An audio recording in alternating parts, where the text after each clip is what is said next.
All right. Oh, my hair got messed up again. Hey, how's it going, everybody? Hello, hello, hello. We are back again. Hello, Kick. Hello, Twitch. Hello, YouTube. Hope you're all having a good one. Let's go ahead and turn this down just a smidge. Right there. That will be fine. Let's go ahead and check what we got going on. All right. So I don't think I want to be farming at 669. I increased corruption right now, and holy frick.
I think that's a good level of corruption, 529.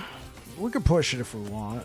It's really easy to push corruption these days, so not too worried about it. If it's too much of a cakewalk, then we'll correct it. Let's buy another stash tab for armor. No, I think it's time that I start going through some of these uniques. I'm not going to need. Okay, let's go through this. Not gonna use that. Not gonna use that. I'll leave that. That might become interesting.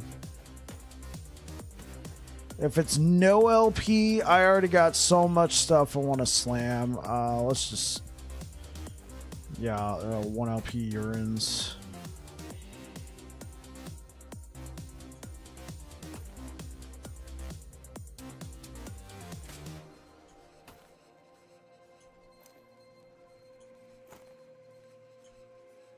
No. Stygian coal, no, that can go away. Don't think I'm gonna be playing Acolyte. Another stymied fate, no, that can go away. That can definitely go away.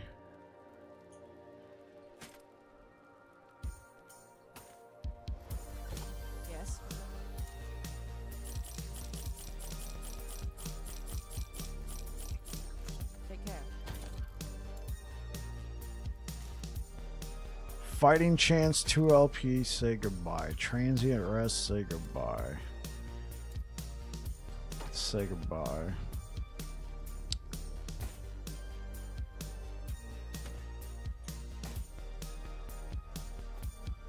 Roll on that one is not too bad.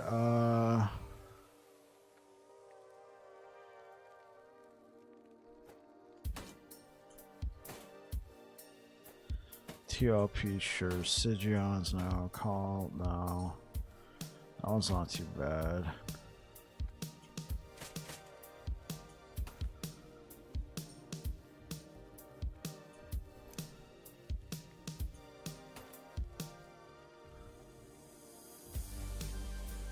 Wing guards, no.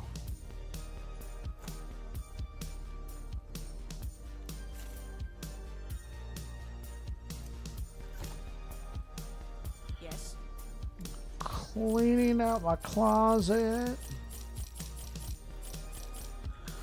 Take care. Now I'm starting to get nervous that I might accidentally sell something I want, chat. So let's Like, you know, pieces of gear I might actually use. I mean, I know I could buy it back, but I don't know if I'm going to accidentally not realize. Yeah, let's get rid of that. Razor Fall. I'm going to keep it just because. Oh. Wrong one. Bastion of Honor. I remember I dropped this really early. I think I was in normal monoliths and I dropped a Bastion of Honor. Then I put it in the Nemesis and I got healing effectiveness. I was like, it's not the worst. What is this stuff? Not gonna use. Not gonna use.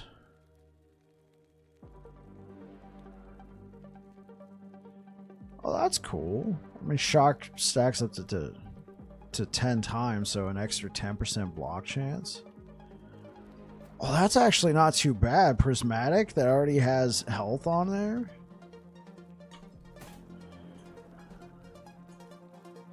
I'll leave that. No, I'll get rid of that. Yeah, that's a bizarre one right there.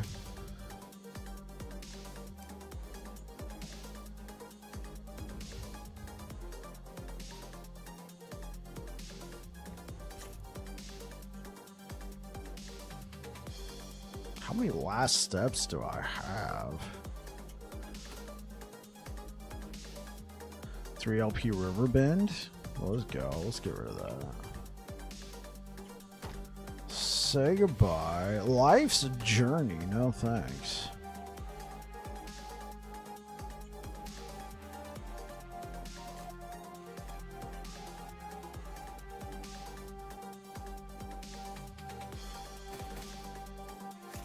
If I want a woven flesh, I can get one. Prismatic. No, I'll save that. That can be good fodder.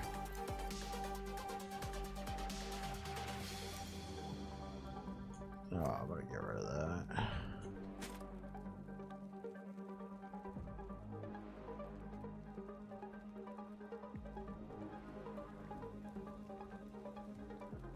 Yeah, some of these Frostbite Nemesis slams I did, not too bad. Yes. Okay, I think that's good enough for now. Right, there's nothing I want.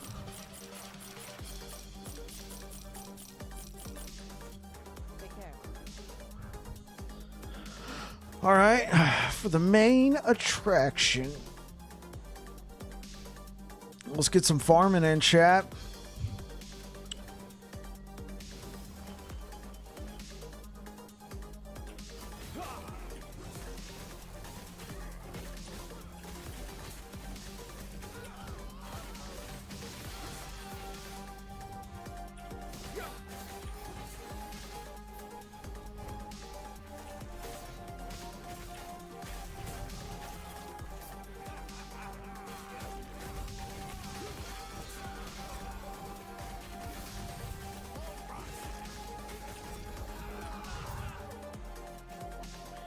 Oh, yeah, I gotta change my loot filter. I don't want any more T6 strength. And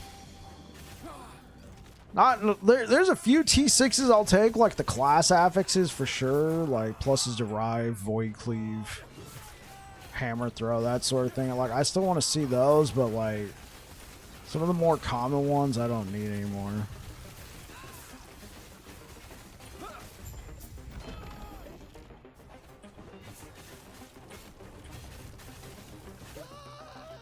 See if we can't get lucky with a devotion slam.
let's do that.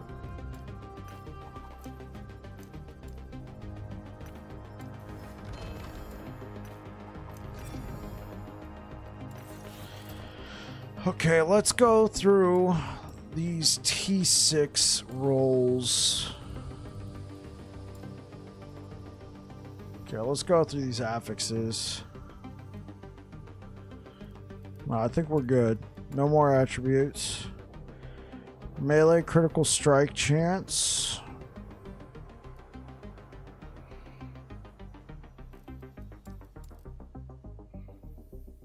Spell. Yeah, I think we're good off of that. Throwing. I'll still take the throwing. Void damage. Fire pen. Yeah, I'll take that. Elemental damage over time. I'll still take those. What about general? Yeah. Damage while channeling. No, we can take that one off. Health. No, I'll take that. I'll take added life. If it drops on a ring, it's nice. Block chance. Oh, yeah. No, I'm not going to care about block effectiveness. Yeah. We'll always take T6 movement speed. Don't need mana regen, mana, spell damage, and reduce mana cost. No, we're good. Physical penetration with bleed. No thanks. Chance to bleed if wielding an axe. No thanks. Throwing attack, critical strike chance. No. Increase. Nope. I'll take that one. That. Yes. We don't need volatile reversal. Vengeance. No, I'm not going to be rocking a vengeance build. Yeah, I'll take levels of smite. A holy aura, sure. Definitely void cleave. Levels of javelin. Sure. Well, let's update that. 3 LP Legacy of the Quiet Forest. Sure. I mean, if anything, it's a 3 LP belt. Like, yeah, honestly, this isn't too bad. 3 LP? Like, look at this. You get poison and void resistance and a huge amount of armor. And then 19 rage gained every 3 seconds while in Spriggan form. We're obviously not going to use that. We're not going to use the poison resistance while transform, but the other 3 stats are good. Look at that. And then you slam this with something like this. I mean, obviously, I wouldn't use this exact one, but if you can get cleanse, health. I'm having Shatter Chains flashbacks, chat. But yeah, this could be a good belt to use. Maybe not necessarily this build, but like this could be used on a... Yeah, that's a great find. That's a great find, yeah.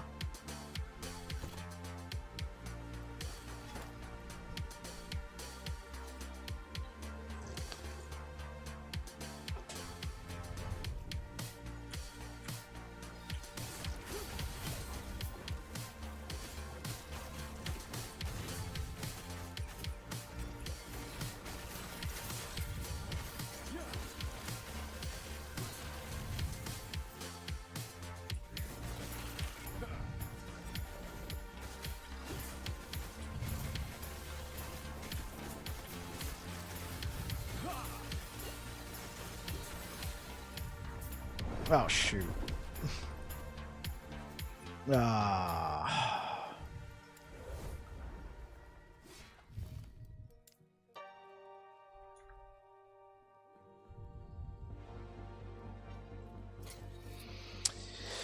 I know we're going to be giving up some ward, but that's okay.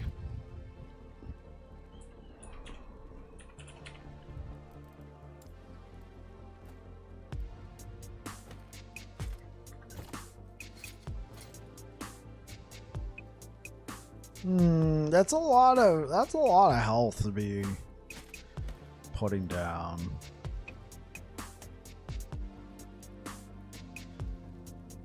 It's a lot. We'll think about that. Let's get back to farming.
Do I really want to take the chance using a code of an erased? That was not too bad. Man, this one comes with 14 strength. I mean, 11, 11, not a fan. 15, 13, 14, 10, 10. Ugh. I mean, it could be good. Oh, that shield is crazy. What up, iFlip? Yo, let's try using this for now. I think I'm gonna get like tapped pretty quick because we no longer have any endurance when we take this Anchor of Oblivion off. But hypothetically, if we're managing our ward properly, though. How you doing, iFlip? Welcome back to the channel, man.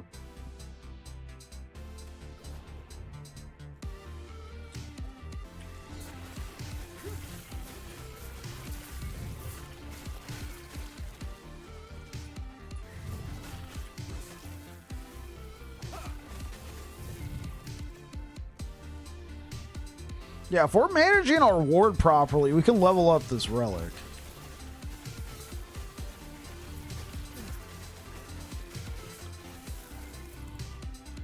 Does mean we're going to be clearing a little bit slower.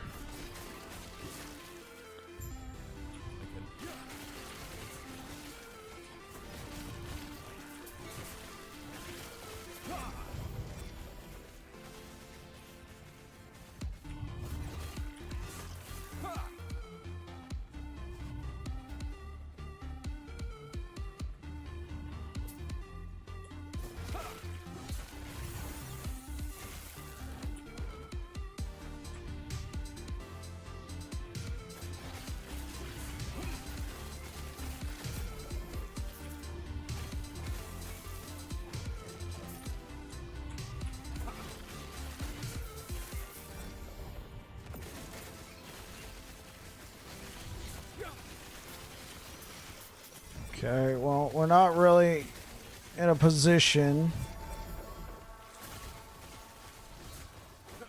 to be regaining ward. So we're just gonna have to manage it and, if possible, run away.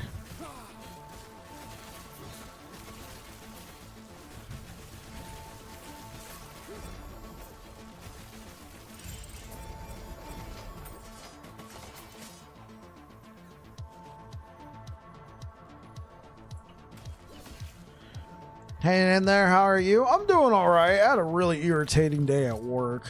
I came home and I was... Did you ever see Home Alone? You remember Joe Pesci's character, the little burglar guy?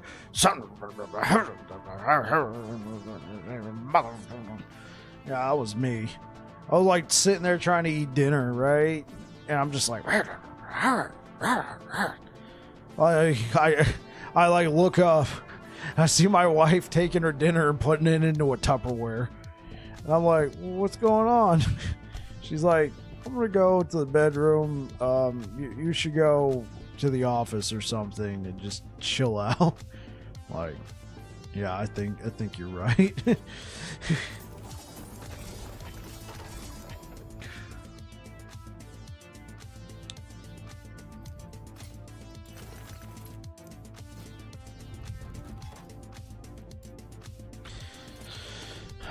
+1 to shield bash. Hey, that's actually not too bad. That'd be cool if we can get like a T7 shield bash on here, you know? Like, I think that'd be cool. I mean, this isn't gonna help my current build, but hear that. Everyone has their days. What did you do? I didn't do anything.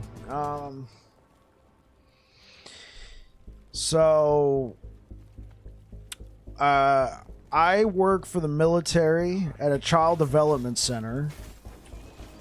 And so, unlike, your normal schools, a child development center is like a daycare, if you want to think about it. So we're open all the time, like in terms of calendar days.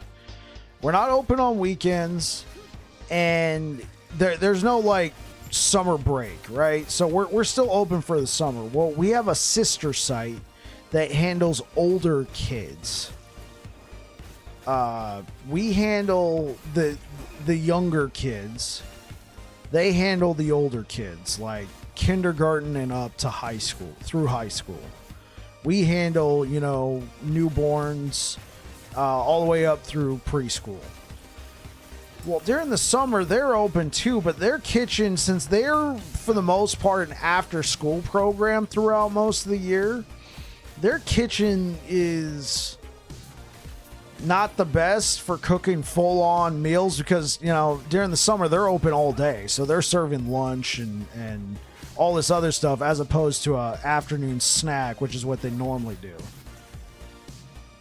I'm of the opinion that they could manage, but it's been precedent set for years, long before I ever got there, and they've been doing it, and I've been there 12 years, so they've been doing this for a long time. That during the summer, our center cooks for their center and transports the food up there, and we don't get any extra help for it. We don't get any extra time allotment. It's just literally extra work that we still have to somehow pull off. They've had some issues. Their main cook has gotten hurt and hasn't been there for a while. So they've had random people working in their kitchen. So they need extra help. And I'm just getting sick of it. How about, let's just say that. I'm just getting tired of it. And I'm just going to leave it at that.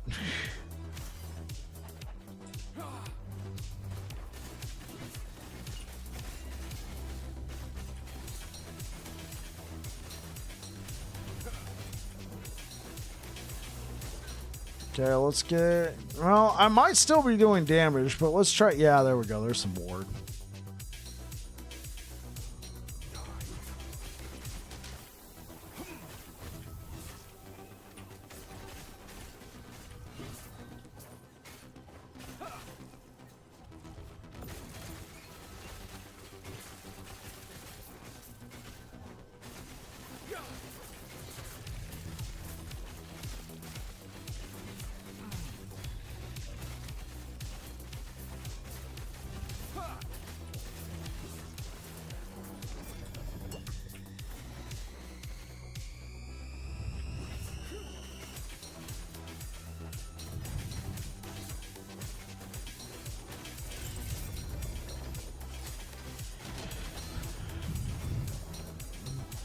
Yeah, well, like, so what's happening right now is actually one of my guys is up there right now, causing even more of a strain for us taking care of their kitchen.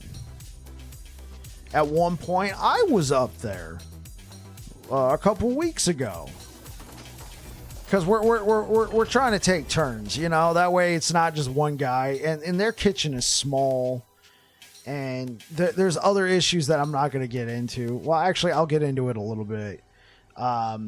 Since they're still at their core kind of like an after school program type thing, they like to have these cooking projects.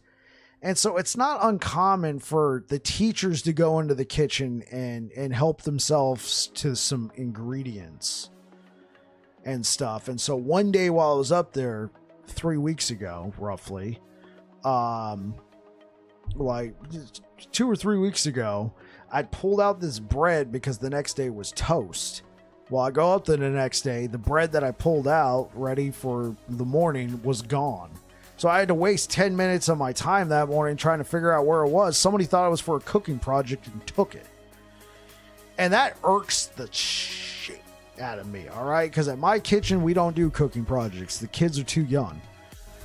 And even if we do cooking projects for like the preschoolers, they have to fill out a form. We have to buy the stuff. It's separately tagged and stored. It's not loosey-goosey like it is up there. And that was irking the shit out of me. It's just other stuff, you know. I think that program needs serious help.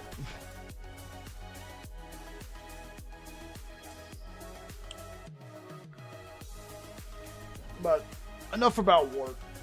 I'm tired. I'm tired of work. How was your day, iFlip? I'm here to slay. I'm here to farm, man. I'm here to make this character even better.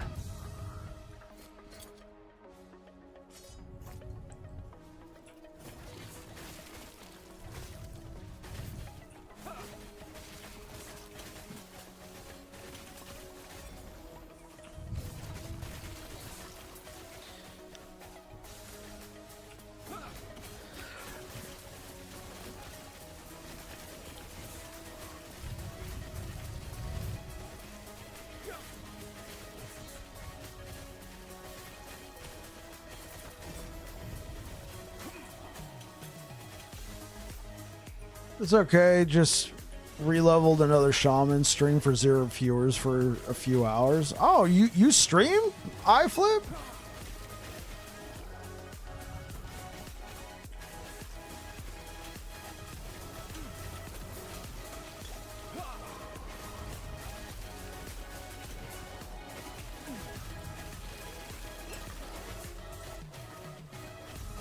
I mean, I guess you just said you streamed. Sorry, that was kind of a maybe a bit of a condescending question.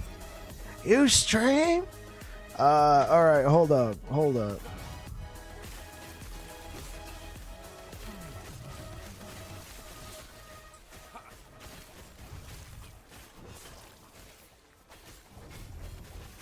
Stand down or die. Sometimes I try to. It gets demotivating. I try my best. I got you, man. Especially if there's something else that you could be doing. I got you, dude.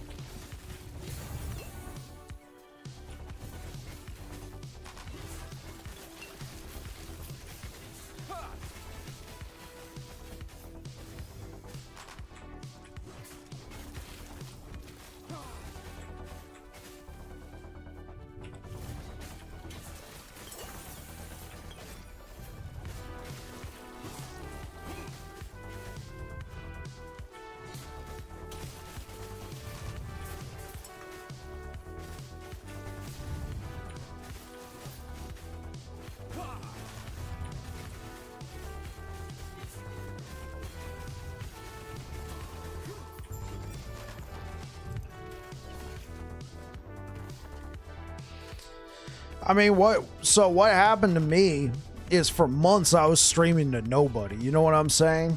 I was streaming to nobody for months, but here's the thing. I kept the same schedule, and every once in a while, somebody would stop in. I'm not going to say that that's going to instantly work for you. That might not be something you're able to do. And I got kind of lucky. I'm going to fully admit this. When I came to last Epoch, I was coming off of streaming to nobody again. And I started to stream last Epoch. I got into the game at like the exact right time for me. It was like the perfect storm because I got in right before patch 0.9 whatever, you know, when the Rune Master came out. I got in the week before that came out, so people were interested in the game, but none of the big streamers had come back yet. So there was like 5 people streaming the game, and I was one of them. So people were like, okay, I'll watch this guy. I get it. It's not the same anymore, but I think what helped me was just streaming at the same time every day. Once I started getting more viewers, like more consistent viewers, I started adding more days. If you're able to do like 2 days a week and you can keep it at the same time, give it a shot. But I understand it can be very demotivating. But here, let me...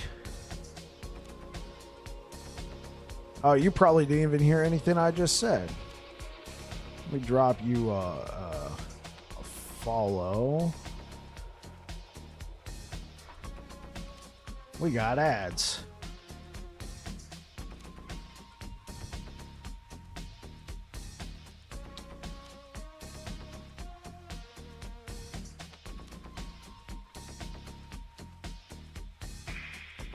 And then...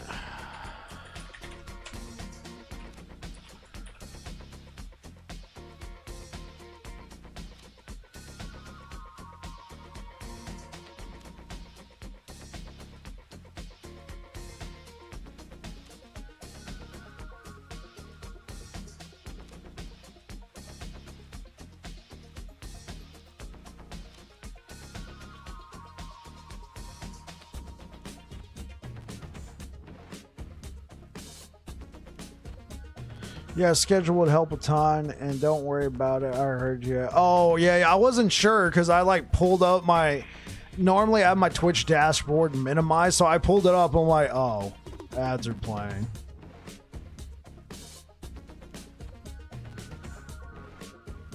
Yeah, I got you. Well, yeah, I'm going to give you a shout out. I've already dropped you a follow, iFlip. I know we don't have a lot of people on Twitch right now, but iFlip, somebody who's interested in streaming the game, you know, maybe drop him a follow next time he goes live, see what he's all about. Appreciate the support, iFlip.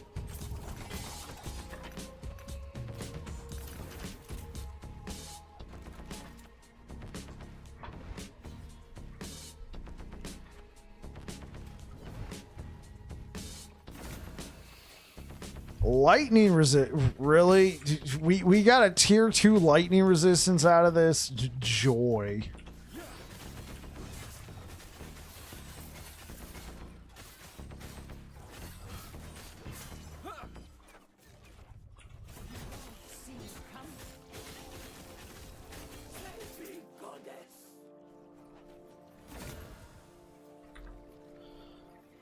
Let me get this ward bar all the way back up.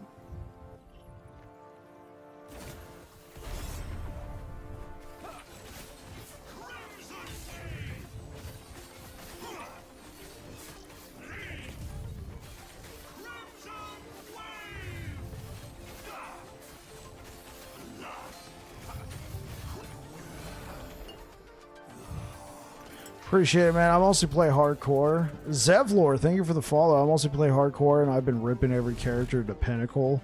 Gotta love it. Okay, yeah. Hey,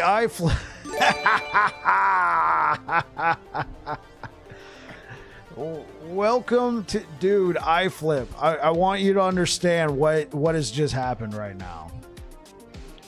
Alright? Rinded G... Hey, how's this build feel? It feels pretty good. It feels pretty good, Zevlor. I mean, I'm still working out the kinks and you know, hopefully I can have a build guide out for it by this weekend. No, iFlip, I want you to understand something. Do you see Rinda G85 has gifted 3 subs total? That is my wife. She is very selective about who gets a gifted sub from her. All right? She is very selective. I want you to understand the honor that has been bestowed upon you. All right? You got a gift from Rinda G85.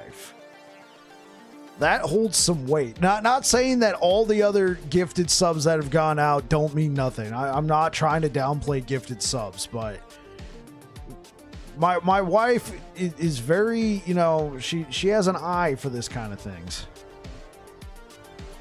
You don't want to be distracted by ads. Well, you know, and my wife's also very practical. You know, we're trying to have a conversation and ads are just popping up right in the middle of it. So, yeah.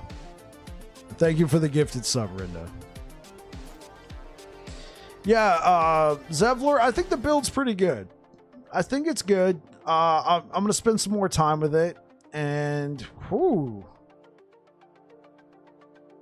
This is actually not too bad. And it can be upgraded. You got it, dude. Appreciate it.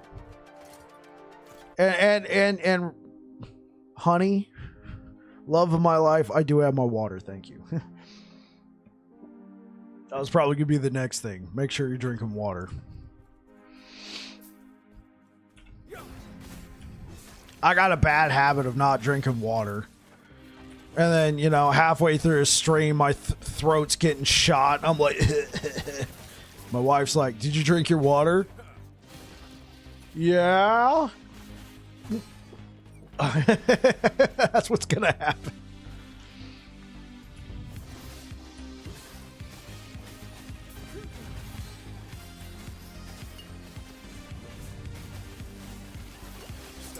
Your honor. Oh, and you used her emo.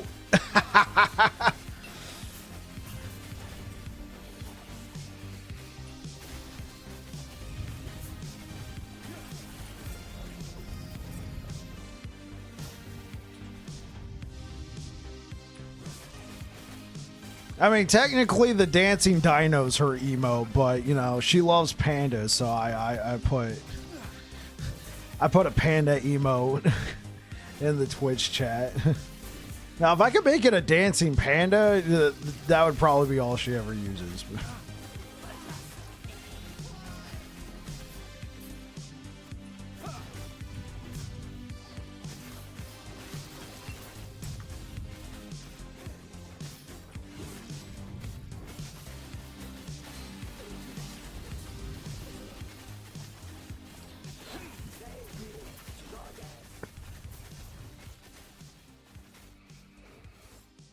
Give me back my ward.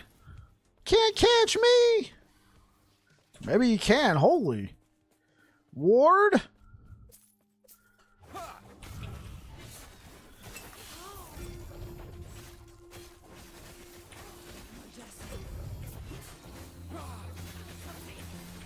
Ah.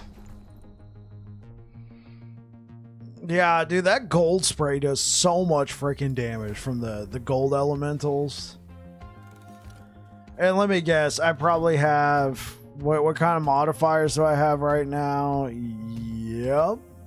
Yep.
Is this because I have 20% endurance? Probably.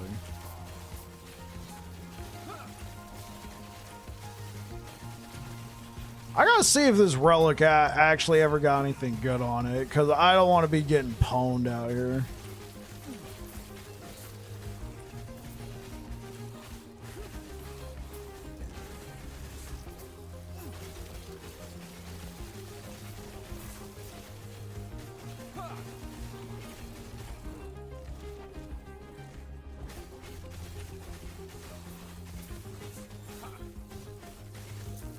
Oh, it's leech. It's definitely leech based.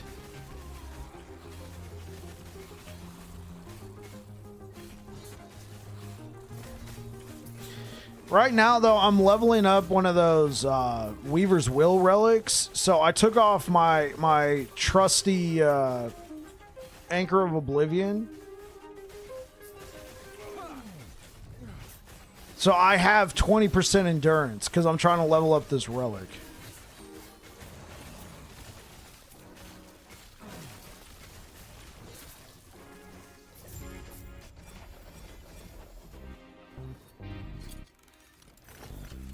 It's gotten mana, fire resistance, void resistance. Come on, give me a T7 and shield badge. So you see right now, like when I put this on, I gain 1,000 armor with this, right? So I get more defenses and I actually have max endurance. When I have this on,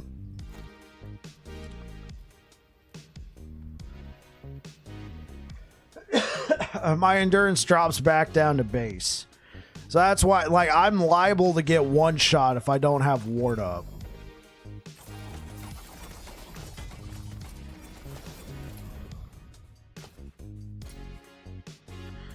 It's going to be hard to beat. Oh, yeah, Anchor is going to be really hard to beat. Like, there are ways to deal with it. You can get, like on this Reen, for instance, instead of having stun avoidance, I could try and get one like this and put endurance on there. You can put endurance on your belt, that sort of thing. But Anchor, it's just so nice. It gives you so much armor. It gives you plus 12 strength, plus 74% void damage. This one I have health on there, so I get a little bit more health. And then the capping your endurance for you in just one item. Oh my gosh. Let me go back to it.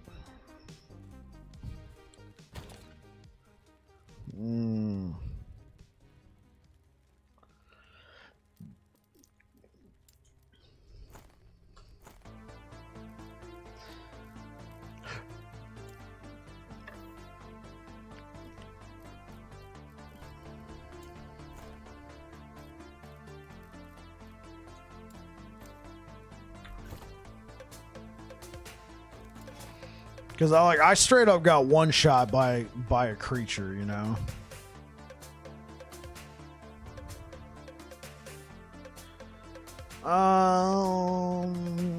Okay, yeah, let's fight the boss.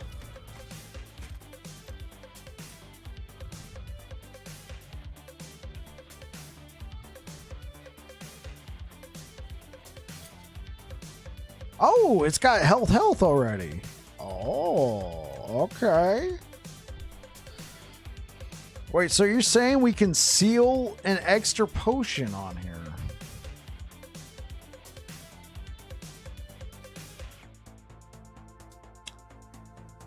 Huh. Okay, I got okay on the health. I don't need the fire damage.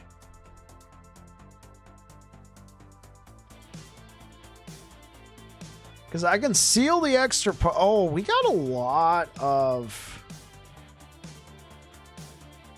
Okay, you know what? Let's just see what this becomes.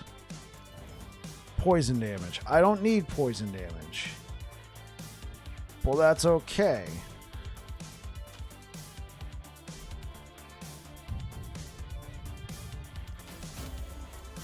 We can seal that.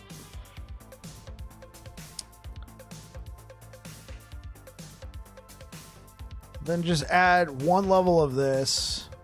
Now this is a viable belt.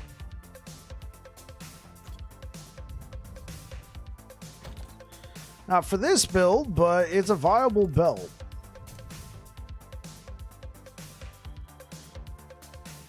Okay, okay, hold up. Oh, all right. Okay, so I got 2 options. I could try and seal that health. Worst that's gonna happen is it's gonna fail and just upgrade to a tier.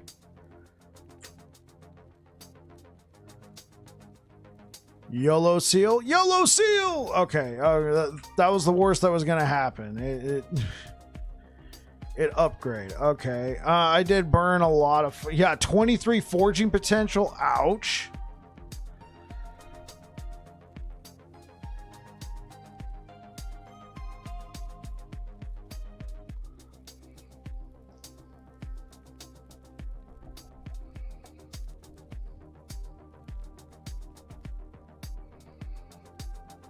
Okay, here's what I would want to do. Here's what I would want to do. Ouch. Oh. Oh.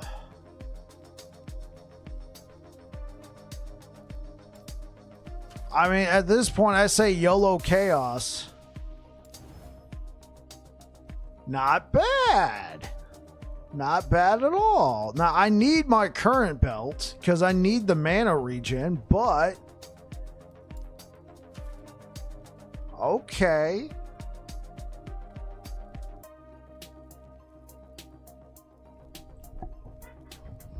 Okay, so here's what I'm thinking. Chat. Thinking the next time we're doing some slams, look at this, right? Legacy of the Quiet Force.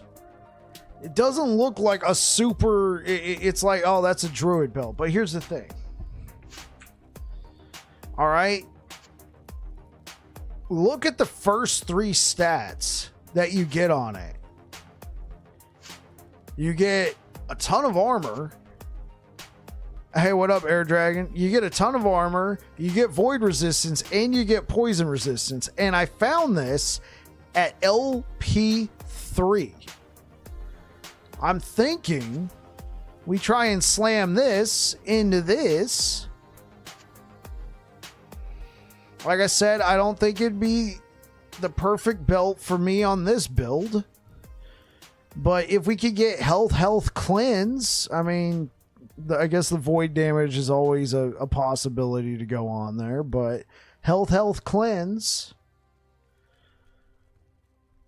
I don't think that this is too bad. I don't think this is too bad at all.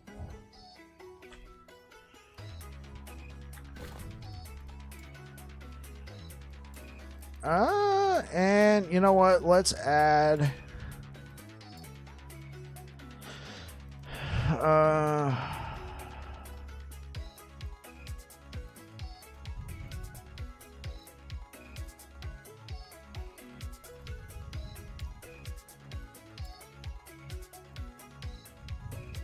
let's also add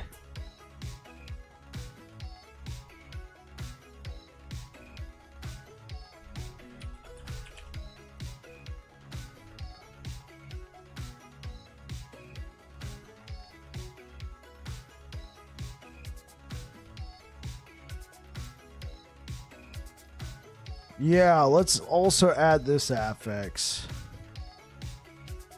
Yeah, I like that. Okay, cool. Then let's change the color a little bit.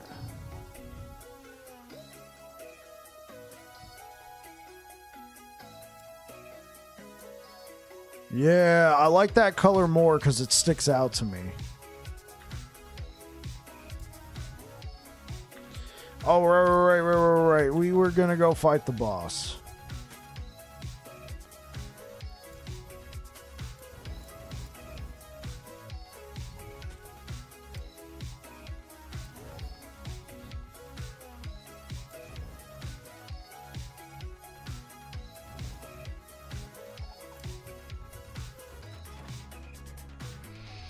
How's it going, Air Dragon? How you doing today, sir?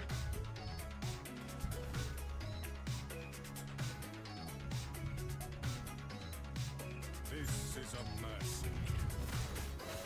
Shatter. Do not stand in my way.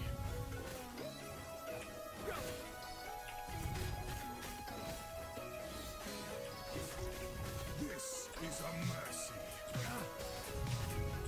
Do not stand in my way. Shatter.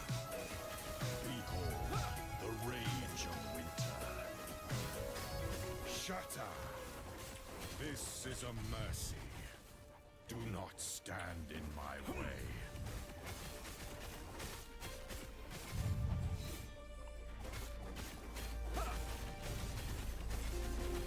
Shatter. This is a mercy.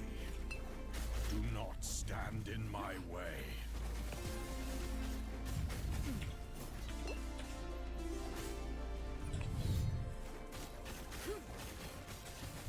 Shatter. This is a mercy. Do not stand in my way.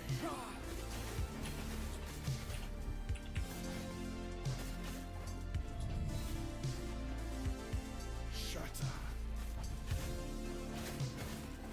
This is a mercy. Rise, my fallen champions. Aid me. Doing this at work continues its escapade of suck. Yeah. You and me both.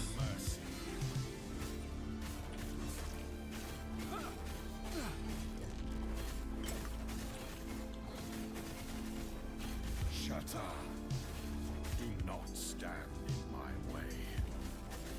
This is a mercy.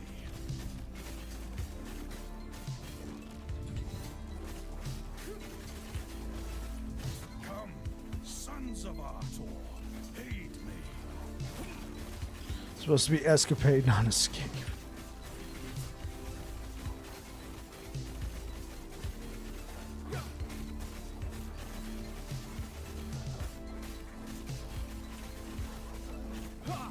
This is a mercy.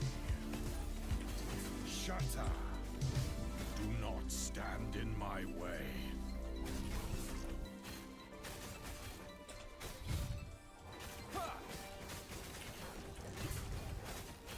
This is a mercy. Shatter. Do not stand in my way.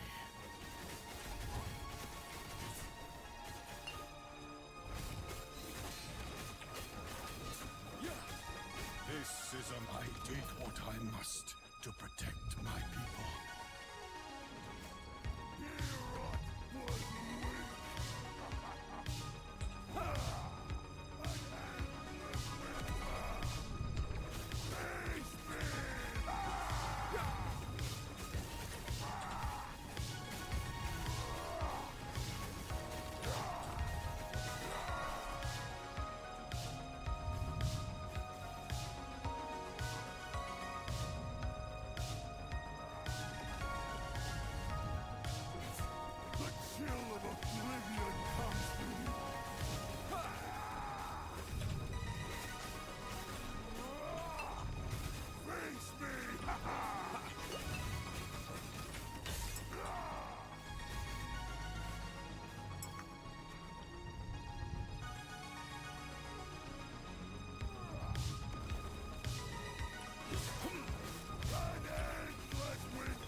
Are you serious? One of the hammers must have hit him. Okay.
Oh, wait. Is this a max? Hey.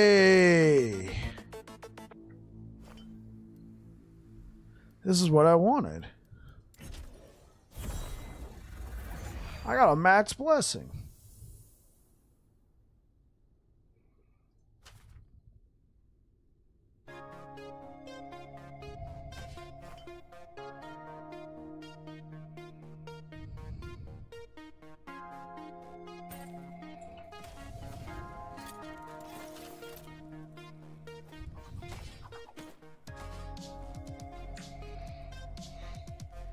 Okay, this is our next contestant.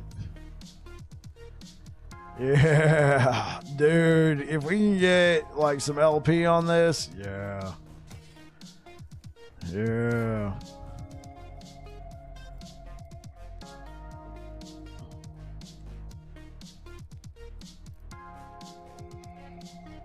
Let's not fight the Harbinger only because he takes forever and a day.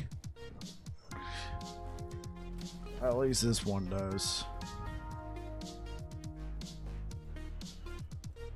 This is a mercy.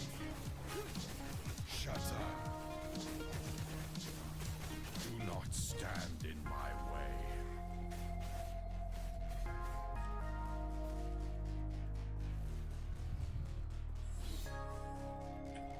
This is a mercy. Do not stand in my way. Behold, the rage of winter. Shatter! Shatter! This is a mercy. Do not stand in my way.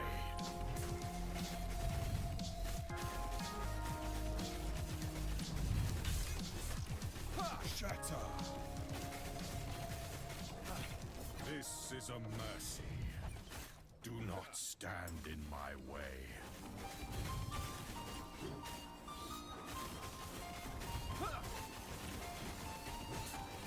Rise, my fallen champions. Aid me.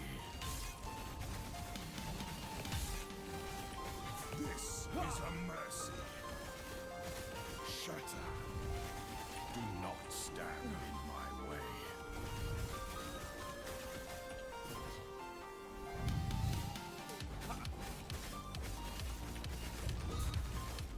This is a mercy. Come, sons of Arthur, aid me.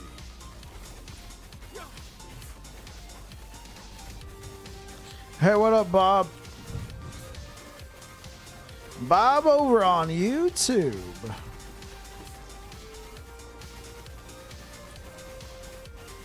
This is a mercy. Shatter. Do not stand in my way.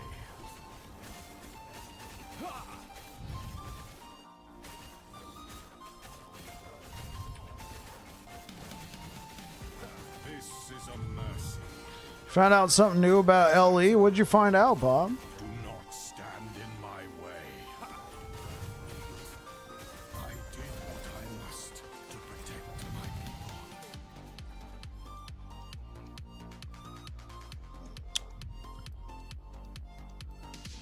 people. Okay. So I'm not giving this up, right? Yeah. Let's...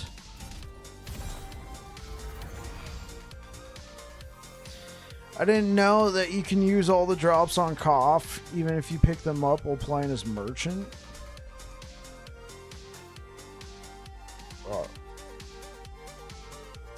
Huh? I didn't know you can use all the drops on Cough, even if you pick them... Okay, so you're going to have to break that down for me, so... Wait, so you're saying you're playing as Merchant's Guild right now, and you're still able to use Cough... gear? Really?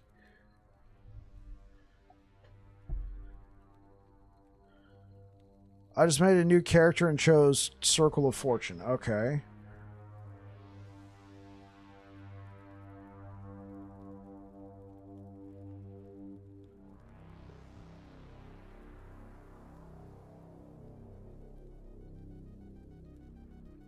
Oh, yeah. But Bob, does it have a merchant's tag?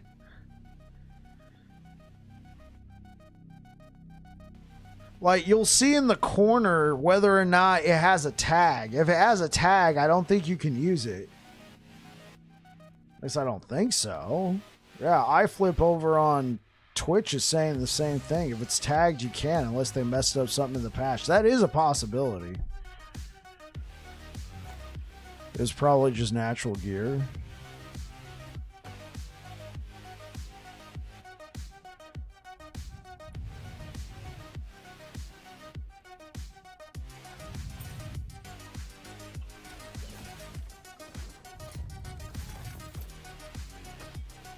None of them have a tag. Yeah. So the only restriction is if it has a tag. Like in the corner. Yeah. I think the idea is it was found with those benefits. Which I think with Merchant's Guild, the only time you find someone with those benefits is if you buy something off.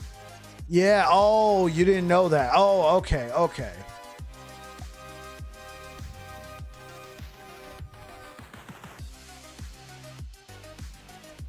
Yeah, it'd probably be a lot easier to switch from Merchant's Guild to Circle of Fortune, assuming all your best gear isn't purchased from the bazaar. But if you already found like a bunch of good gear, like from drops and merchants, man, you're on your way.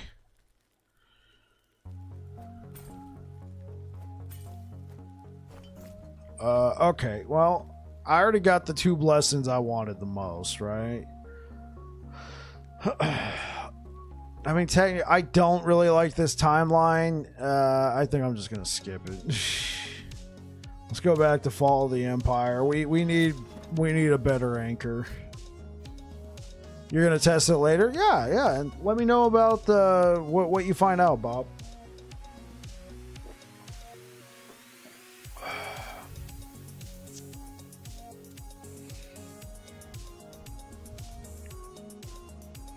You're gonna buy one from merchants and see if you can use it? Yeah. Tell me how it works out.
I don't like it on that base. I mean, I'll take it. It could be a good slam.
Oh, so I could live without this ring. Okay.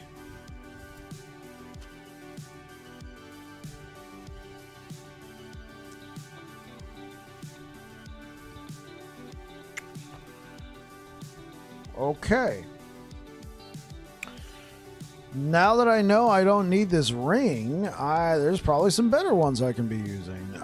We can leave the health regen there for now.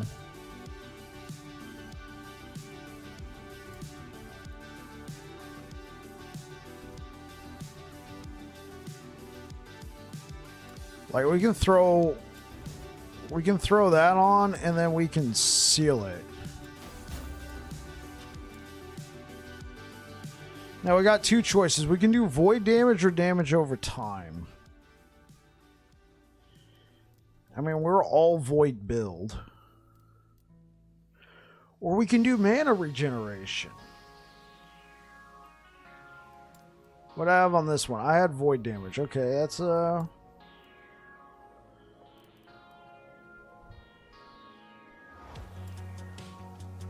honestly, before we get too rash,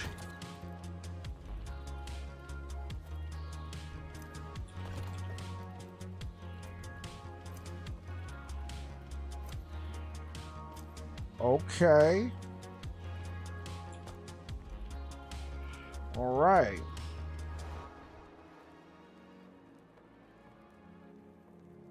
Okay.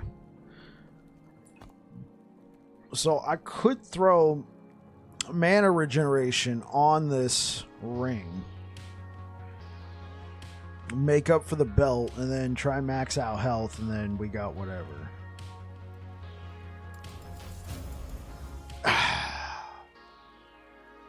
Still, I mean, we weren't getting health before. All right, so we lost some damage. We lost some damage. We got a little bit better health regeneration. Okay. Yeah, because technically, even on face value, this belt is better just because it gives us...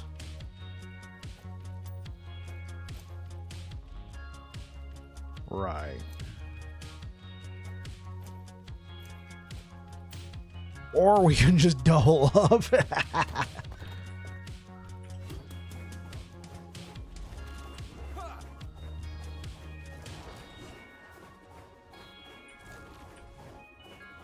Yeah, like I can't even burn my mana fast enough. Okay, so this opens up a couple different options for us. So we could hypothetically take 1 point out of rapid throw, put it into hammer vortex, bam. We got spiral hammers again.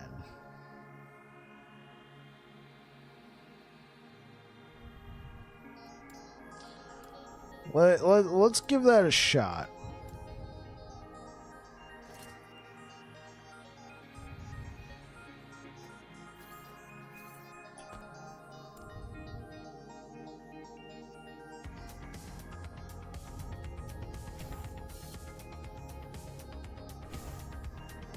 Let's give that a shot. Let's see how this works.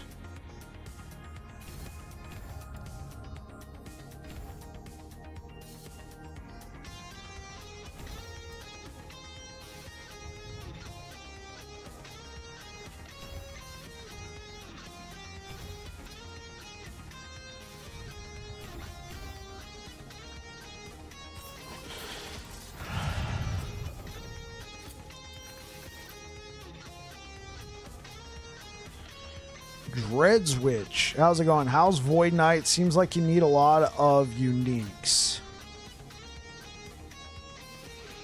For this build, yeah, I mean, for this build, you mostly need two. Siphon of Anguish gives you a chance to apply Doom, and Aberoth's Command. It's kind of what I'm basing the build around. This shield is actually really pretty nutty. This is just an all-around good amulet if you get good rolls on it. You know, more armor, resistances, you gain Frenzy, +2 to all skills. Anchor of Oblivion is just an easy slam dunk for Void Knight because it caps your endurance, it gives you strength, it gives you armor, and it gives you void damage along with endurance threshold. It's an easy slam dunk for Void Knight.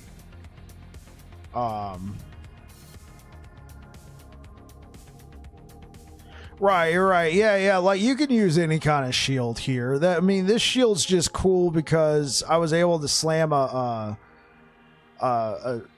T7 block chance and armor, and then what it does is it doesn't convert your health, but it bases it looks at the amount of health you have and then gives you ward based off of it. It's kind of like an overshield from Halo. When you're in combat, your shield doesn't regenerate. Your ward doesn't regenerate, but we can still get all the same life based stuff. We can leech, we get access to endurance and all that, but when we're out of combat, which means if we haven't taken damage or haven't dealt damage in 4 seconds, we start generating a ton of ward, and then it stops, right? And then we don't generate ward in combat, like I said, Halo. You know, if you're getting shot. Now, the one difference with Halo is you can still shoot an enemy and be generating your shield back. You just can't be taking damage. This is a little bit different, but we still get the benefits of a life-based build, but then we could also just throw on a nearly 10k over shield just for some fights. But that unique is not needed. Aberoth's Command is needed for the way that we're playing it right now. I mean, you could just use a wand, right? You could use a wand if you had like a wand with damage over time and void damage and good spell damage. You can definitely use that. But this unique gives a lot of benefits. Plus, it changes how Void Cleave behaves. Void Cleave typically needs a two-handed axe or two-handed sword. Two-handed, right? But when you're using this scepter, it allows you to use Void Cleave without a two-handed axe or sword, so that can let us use like a shield, so that we can get all the little benefits of Void Cleave, like casting Abyssal Echoes for us. So when we cast Void Cleave, Abyssal Echoes is cast. Abyssal Echoes is a dot spell. We're really honing in on the damage over time aspect here. A lot of void and damage over time. Hello, traveler. Respec Blessings.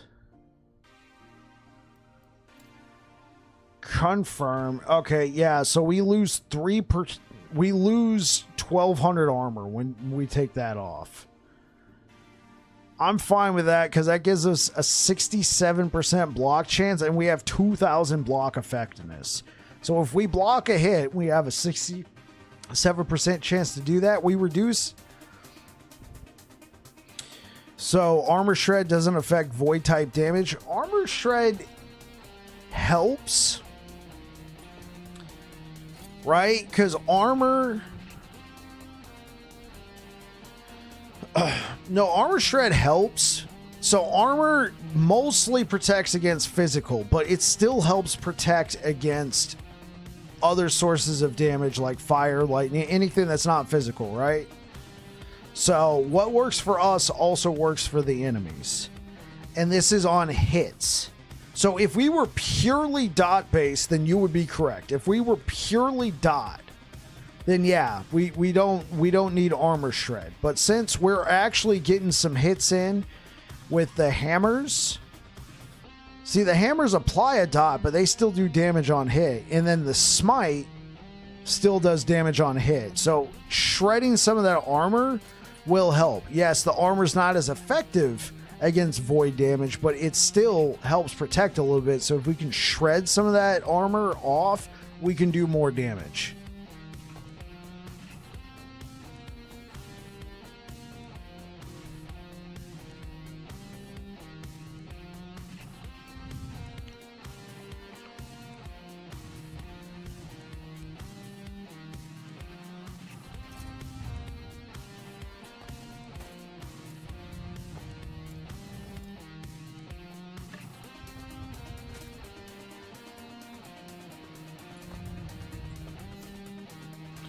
Okay, let's try this out.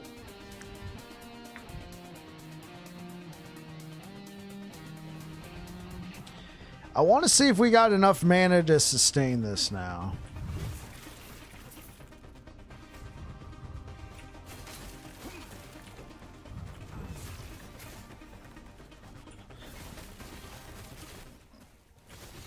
Enough mana regen, not enough mana.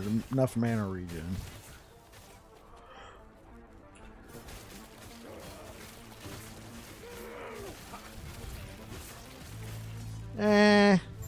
With the way I've been playing the build, probably not. Maybe.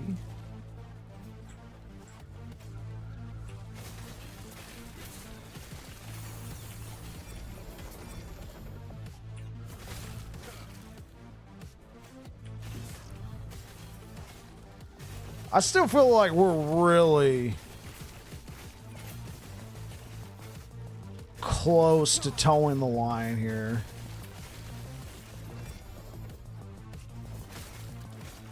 I'm just thinking if we're fighting a boss,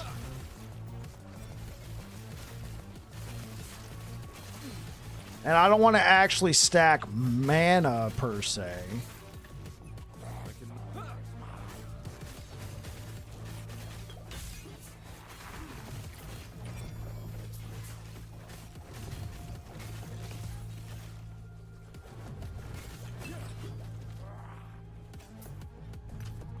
You come down here. Your terrain is despawning my hammers.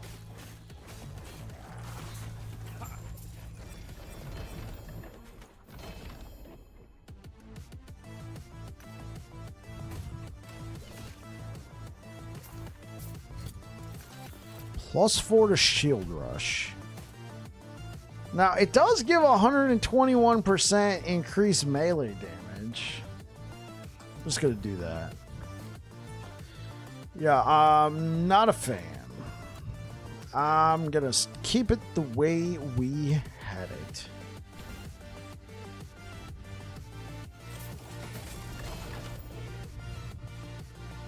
+3 to vengeance, blah, blah, blah, blah, blah.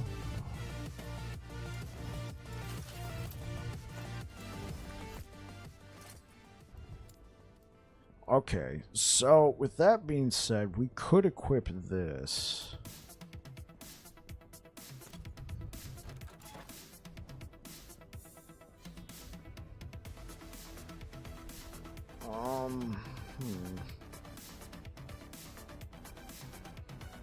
We could boost. Let's boost the corruption by a tad. Let's boost the corruption by a tad.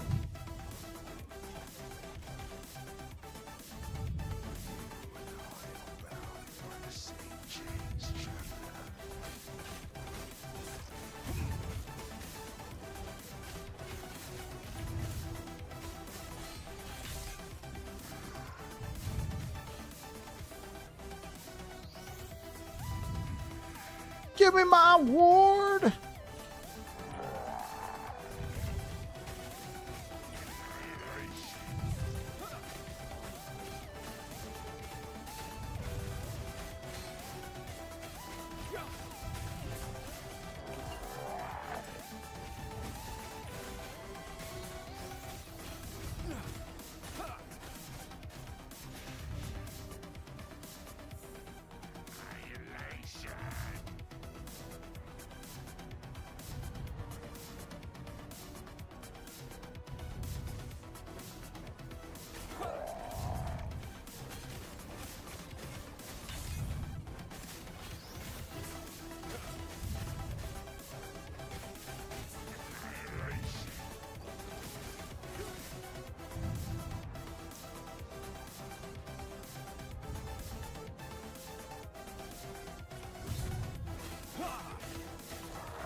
What's up?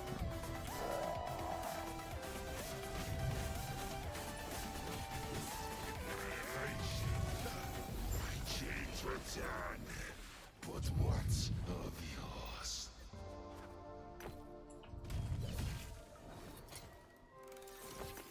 Okay, so that's cashing a mower bike. Have a great night. Thanks again. You're very welcome, iFlip.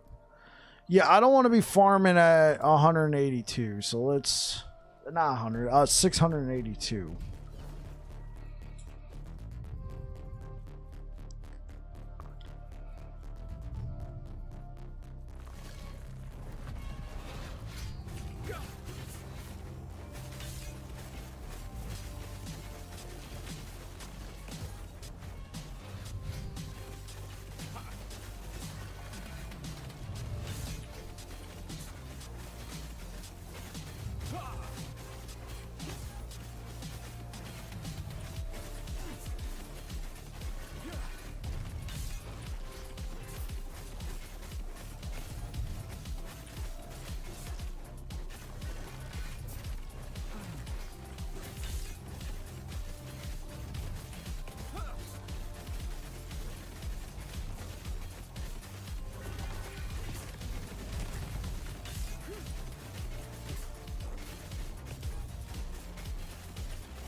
Wait, what drop back here?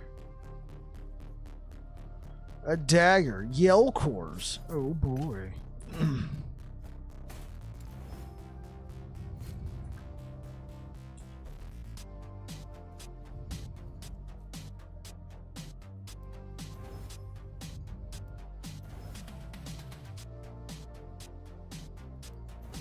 I think we can do 550.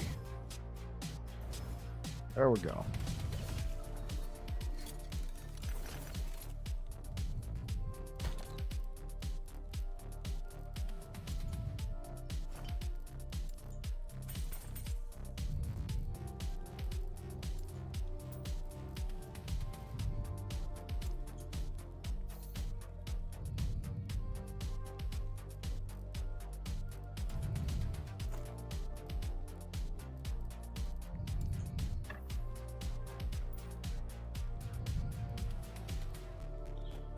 But yeah, let's use this belt. It's a little bit more health.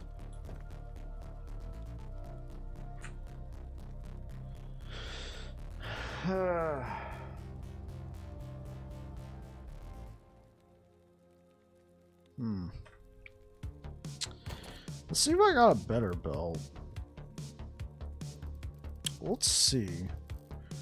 Since I was able to make this ring have mana regeneration, let's look at belts.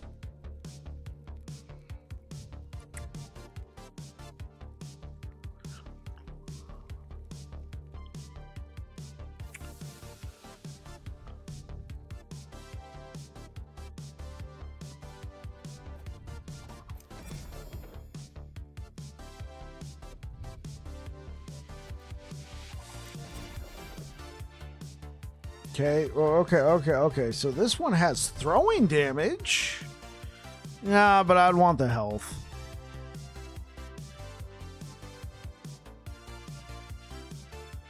This one has mana, health regeneration, 134 armor.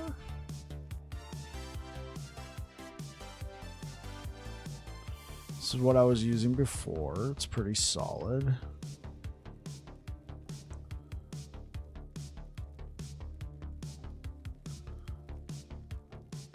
This one's 20% health and mana regen. Let's see if we can't play with that.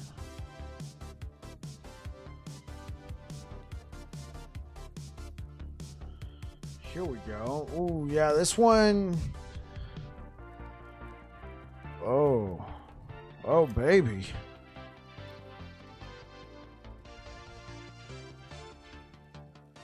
Then I have a plated belt here.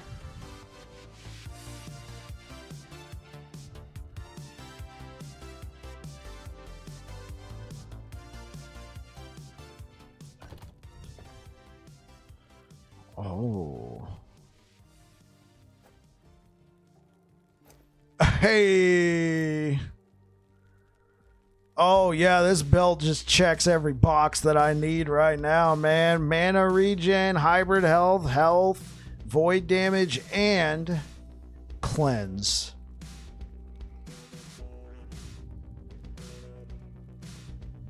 What is that, like a tier 2? Oh, man, I gave myself a gift. And a little extra bit of movement speed. Oh yeah, we wanted to play with it. There's nothing much I can do here. Let's just... Give me health! Okay. Remove the dodge rating!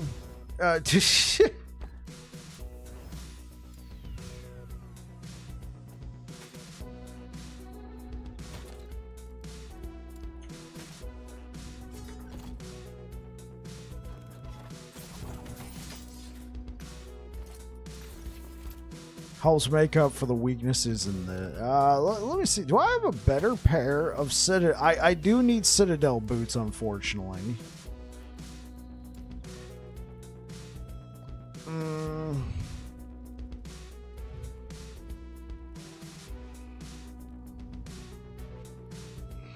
Like, I have a lot of great boots that are not Citadel boots.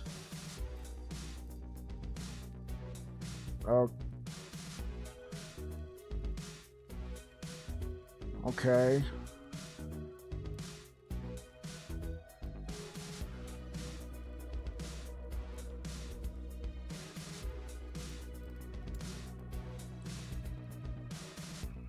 Like, these would be fine. Except it's only got 1 vitality.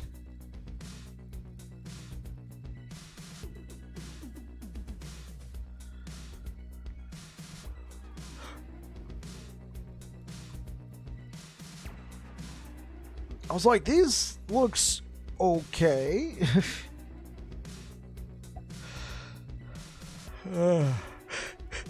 Unfortunately, nothing that we need. Okay, let's just...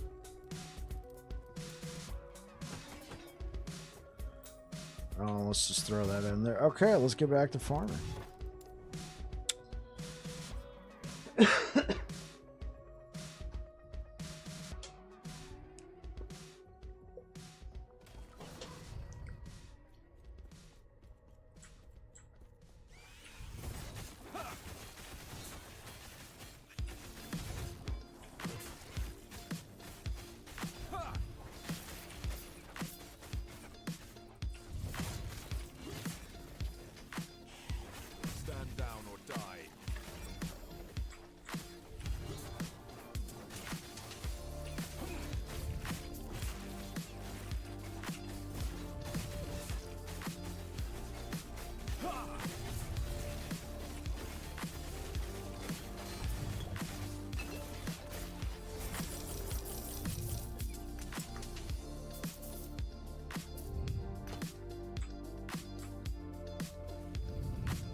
Easy.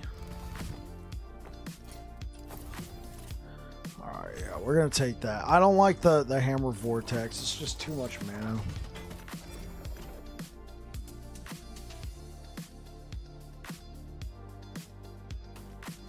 I mean, I know at some point I'm gonna be rolling a mage, so if we could find like a pair of like really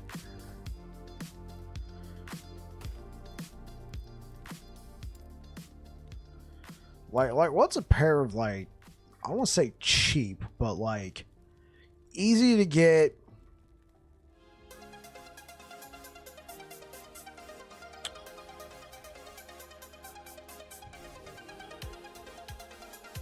Like easy to get LP on boots. Probably something like a Snowdrift, right? I mean, that one's 2 LP.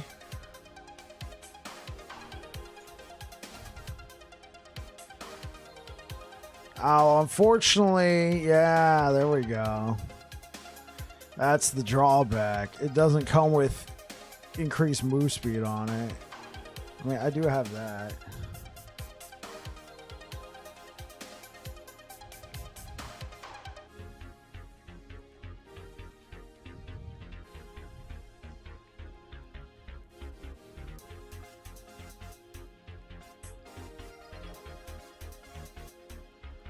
I mean, if you can get a godly pair of Advent, huh?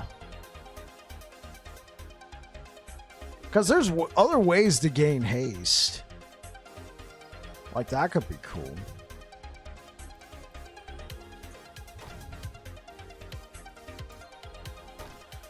Also, if I can get like 2 LP on a Bulwark, I would try that over Grim.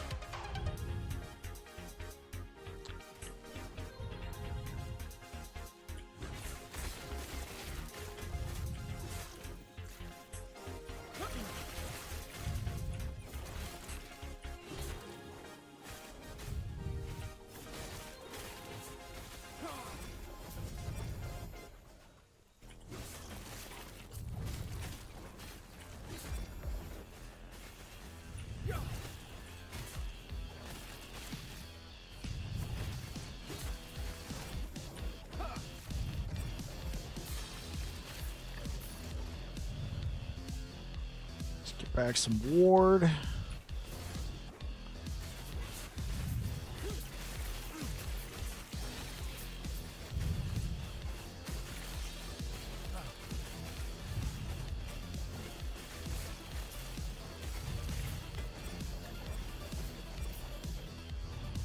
Sure.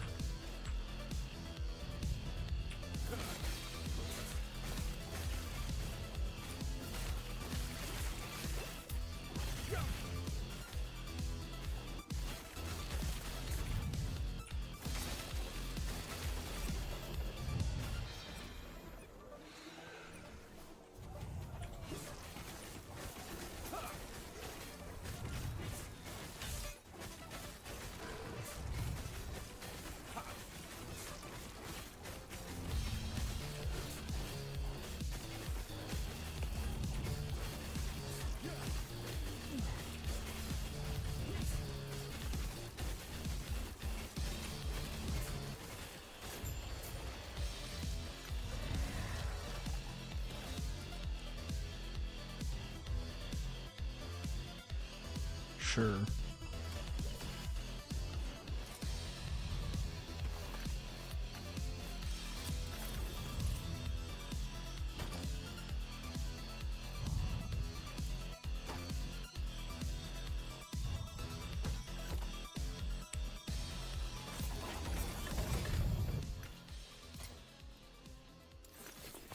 Honestly, we could probably support the build now without the need for these.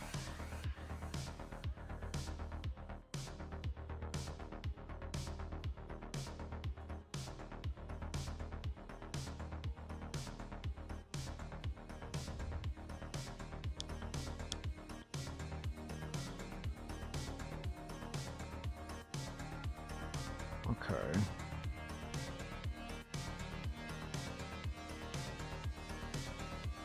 Because normally with Abyssal Decay, enemies with Abyssal Decay take void damage over time for 6 seconds.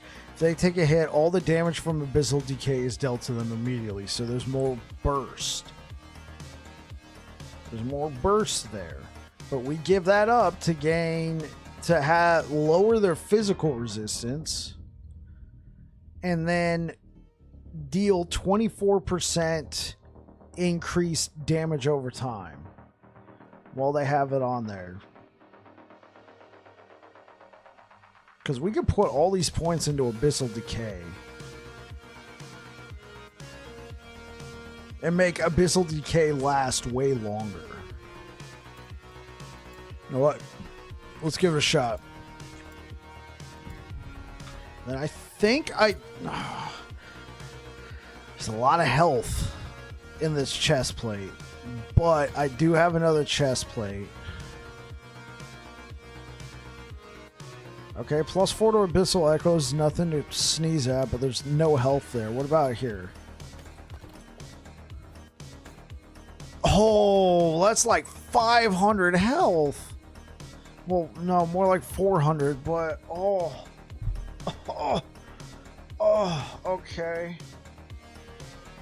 I mean, this is way more. We might as well go full. Just damage for days, right? Oh, the damage is going to be nutty. Well, let's not go full yet.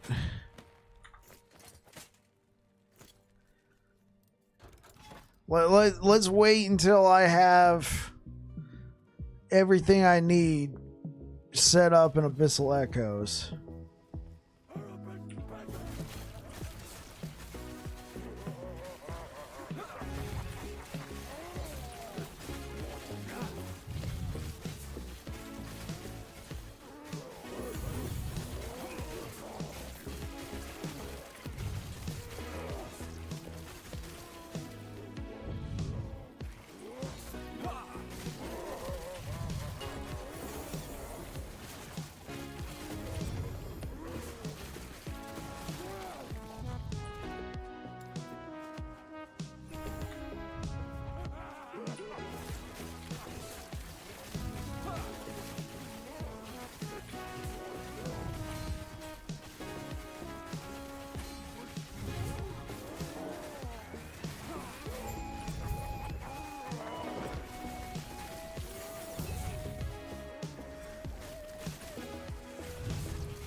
Run away!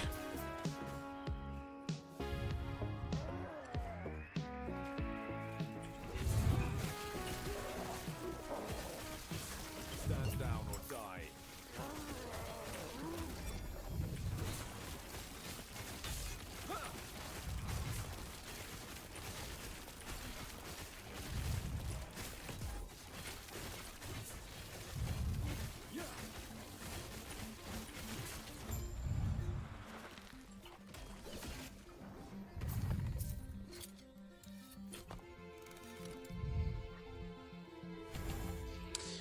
Abyssal Decay plus 75%. So the duration is going to last longer. Plus 47%. Okay. Oh, this yeah, let's do this. We're going full.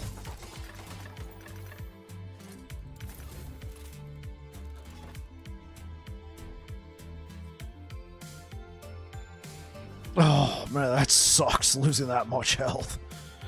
It's like 650 health said bye-bye.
You know what? Sure.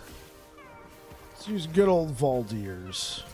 Well, we're not going to use it, but we can slam it into a Nemesis.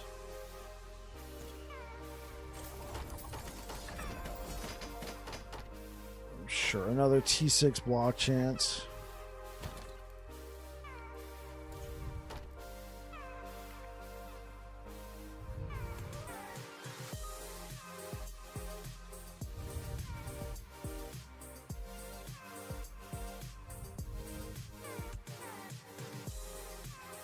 Do I even have another T7 block chance? Okay, that one's a T7, but it's not upgraded yet. It's not max, you would say. Oh, and then that one's a T7. They're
No, we wanted to bulwark.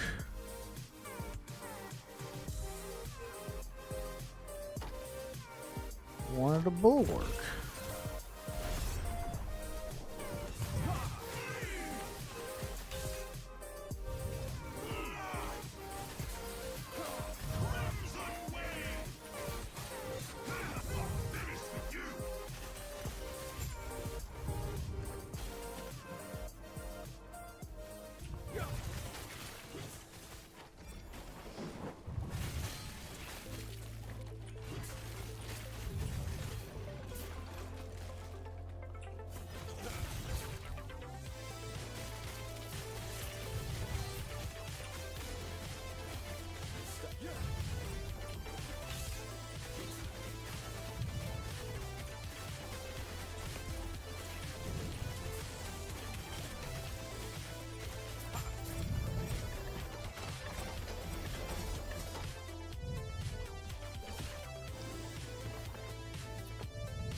Okay, so we're definitely doing more damage. I don't think it's worth giving up the protection we have. You got it now? What'd you find out, Bob? Normal drops, you can use them both sides. Okay. I was pretty sure that you could do that, but I actually never tested it. I've never played Merchant's Guild.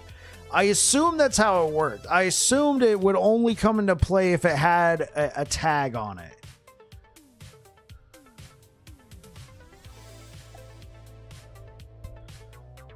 Which I think would be a lot easier on Merchant's Guild side, because the only way, like, as far as I'm aware of, the only way it gets a Merchant's Guild tag is if you buy something off the bazaar. Am I correct? Because Circle of Fortune, it's a lot harder to bank on, because drops get affected by, like what gets dropped gets affected by your Circle of Fortune rank. So like this helmet right here is not affected by Circle of Fortune because nothing helped it, but this chest piece was affected by Circle of Fortune. The scepter was not. The shield was. So on and so forth.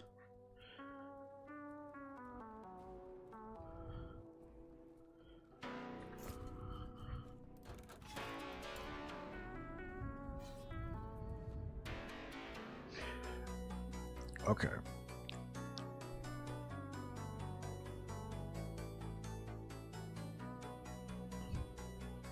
Yeah, that makes sense. Hey, what up, Juan? Welcome back. Yeah, I think that makes sense because Circle of Fortune is a slow ramp up. So I could see the benefit in starting Merchant's Guild, especially at the start of a cycle when, you know, there's been no gold dupes as far as you're aware of. And everybody's just trying to, you know, make a quick few coins, so they're selling everything kind of cheap, hoping somebody would buy it, right? So you get yourself enough gear to get going, you have a nice set, maybe not necessarily buy it, but you know what I mean. Make enough money to, you know, make sure you can buy enough stash tabs, that sort of thing. And then once you found enough gear that is not Merchant's Guild tagged, then you could switch over to Circle of Fortune. Because if I switch over to Merchant's Guild right now, like, goodbye chestplate, goodbye gloves, goodbye belt, goodbye siphon, goodbye ring.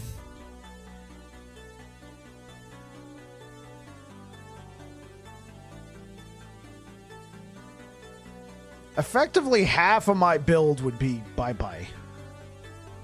Yeah, you keep your previous rank, Juan, but you're going to lose all your favor. Right? So you keep your previous rank. You don't lose any of this. You lose reputation, but you lose the favor when you switch. Hey man, I'm an LE noob, but I happen to be leveling a Void Hammer VK. What weapon type do you use and why? Okay, yeah. How's it going, Nick? So the only reason, not if you just new character. Yeah, there you go, Bob. The only reason why I'm using Aberoth's command.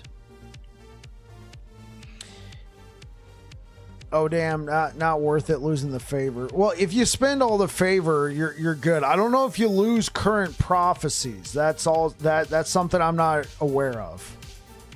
You're doing good? Yeah, I'm sorry, Nick. I also got people chatting on YouTube, so give me a moment. Yeah, I don't know if you lose current prophecies, Juan, but I know for sure you lose the favor because the dev said it. Okay, Nick, let's answer your question. You're new to the game, you're playing Void Hammers, and you want to know why I'm using Aberoth's command. This specific unique, what it does is it turns Void Cleave into an instant. Normally, Void Cleave requires a two-handed axe or a two-handed sword. So, normally I could not use Void Cleave in a shield because you need a two-handed weapon, right? What this does is it turns it into an instant, so it casts immediately, and then it also boosts Ravaging Aura created by Void Cleave. Ravaging Aura is a damage over time spell. On top of it, Aberoth's command gives us up to 285% increased damage over time, increased area for area skills, and void penetration. Those are all really good for a build that does a lot of damage over time. So that's what I'm doing right now. If I did not have Aberoth's command, or if I didn't want to use Void Cleave, what I would use, and maybe you can find it. You can use any weapon. You could use a wand. You're going to be looking for something that boosts your damage over time, right? Depending on what way you're going with the build. But I think a good weapon, depending on what level you are, by the way, I'm all level 39. It's your first character. Understood. So if you ever come across a Blade of the Forgotten Knight, this one is actually what I based my entire Void Hammer VK around last cycle. Now that Aberoth's command is in the game, I'm using this, but you don't have to worry about that. You're not going to get one of these for a while. Blade of the Forgotten Knight you might find. This one gives a lot of spell void damage, a lot of melee void damage, increased void damage, chance to haste. But assuming you don't have one of these or you don't want to use one of these, that's absolutely fine. You can use any weapon. It's just, yeah, the chance to haste is nice. The increased attack speed, because here's the thing about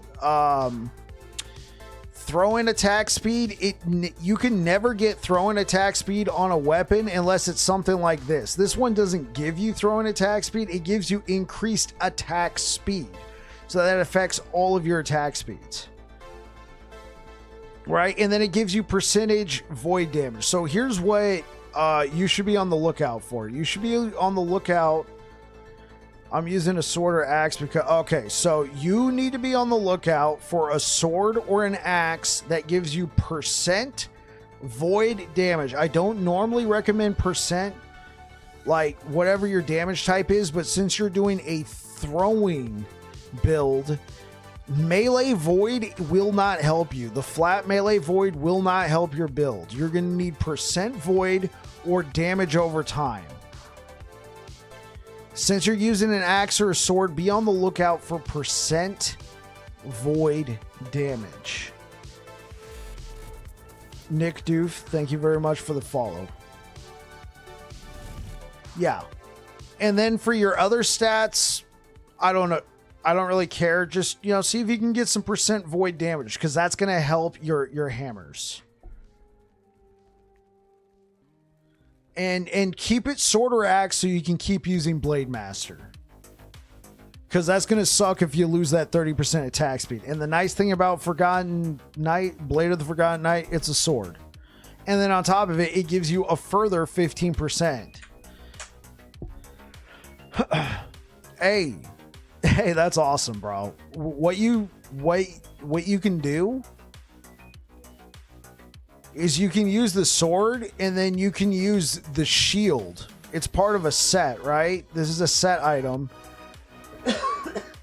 You can use the shield, which will give you more, which will give you increased void damage as well. And then it'll also give you the ability to apply Time Rot. Scourge with the raid. Thank you so much for the raid, good kind sir. Hope you had a great one.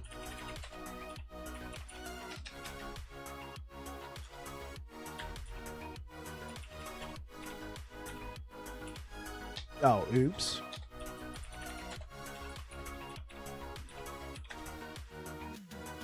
He was dying in agony. I'm sorry to hear that. Welcome to the channel, Skylar. All right, yo, guys, if you don't know who Scourge is, this dude blasts last Epoch. Yeah, you got to run. I get that. Hello, sorry for bothering you. I want to offer promotion. I'm not interested in promotion. Let's just put you on timeout.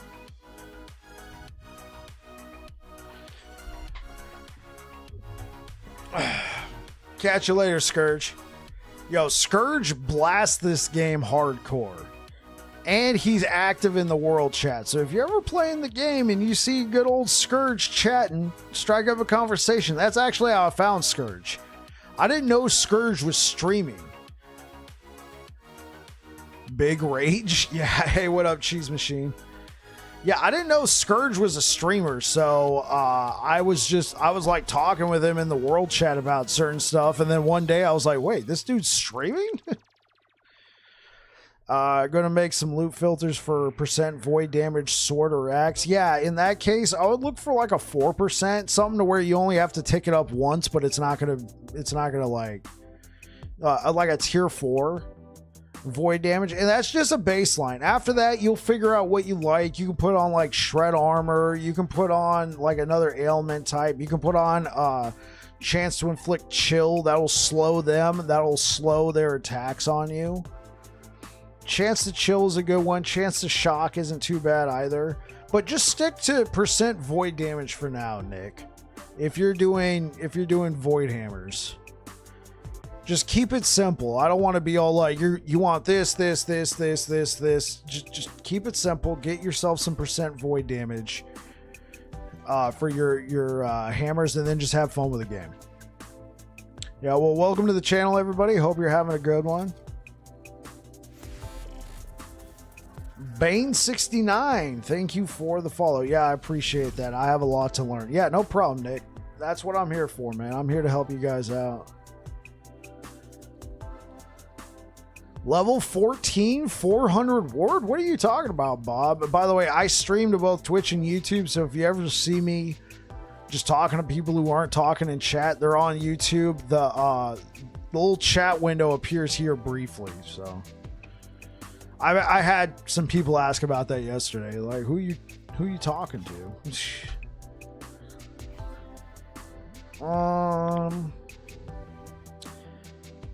Yeah, honestly, I'm kind of at the point where fighting the Harbinger, like, we can try fighting the Harbinger. It's just sometimes I just want to kill the boss and move on.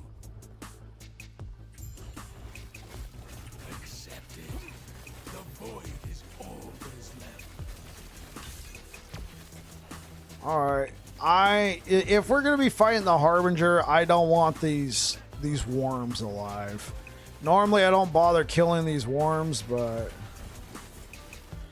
Bike, thanks for making the Swordcatcher build. I'm going to use Apathy's Maw once I find it, but until then, Swordcatcher's a great substitute. Yeah, for sure. For sure, man. Especially being a world drop, you can just get yourself started. Like, I'm glad that's helping, man. Like somebody was telling me the other day, and they weren't being rude or anything. They were just like, I don't think Swordcatcher's better than Apathy's. And I'm like, I'm not trying to have Swordcatcher be better than Apathy's. I'm trying to have it be different. Because Swordcatcher's brand new, and I have used Apathy's Maw in so many builds.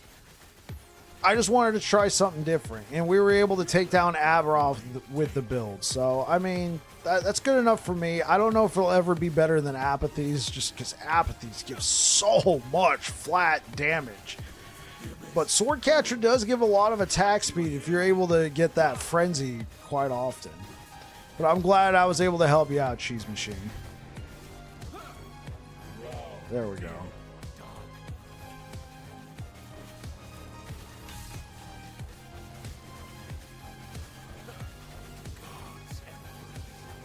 Perry the Pig with the raid.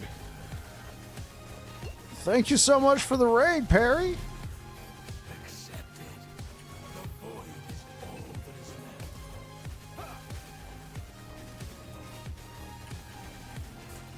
He's got even more raids. Hope you're having a good one, Perry. Welcome on in, Raiders. Hope you're all having a good one. We are playing VK.Hammers. Chat has named this build Voidstorm, so that's what we're going with. This is 550 corruption.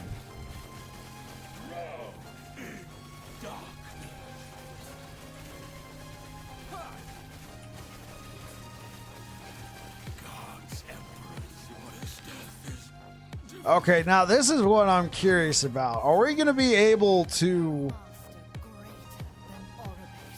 I don't know, the Harbingers have been kind of... I also don't really like this Harbinger. She attacks really fast. I love Void.Hammers. Hey, that's what I'm talking about. Good to see you again, Perry. Hope you had a good one on your stream, sir. We're trying out that new shield. We're trying out Grim Constitution. We're treating it like a Halo overshield. Perry the Pig, thank you for the follow. I appreciate it. Yeah, so we're treating this like Halo, all right? Okay, cool. We got our overshield back. Let's get back into combat.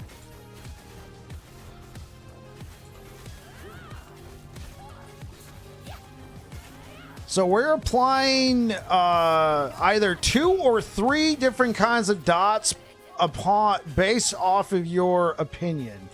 If you consider the hammers a dot in and of themselves, then we're applying 3. If you don't consider the hammers a dot, we're applying 2.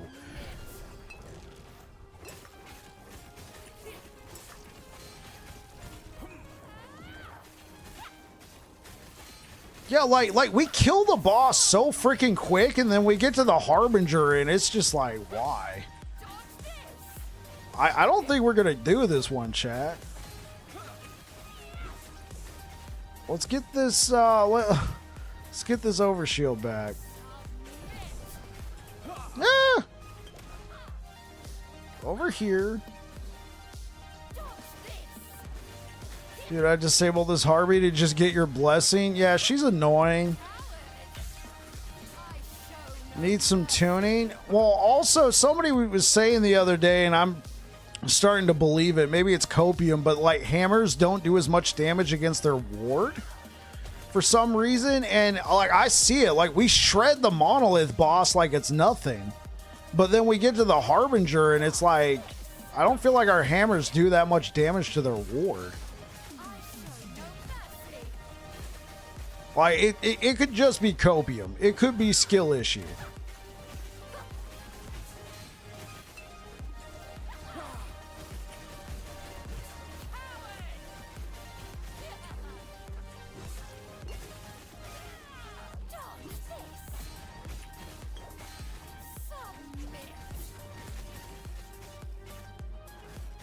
Run away!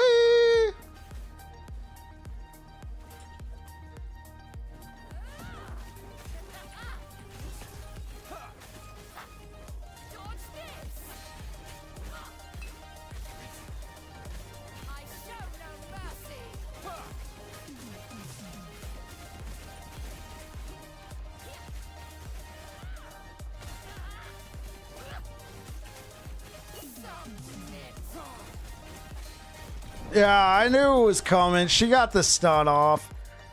Dude, I don't like fighting Harbingers this high, man. Like, I don't know. Like on Rive, it wasn't too bad. Let's take care of Mr. Perry the Pig. Thank you so much for the raid, sir.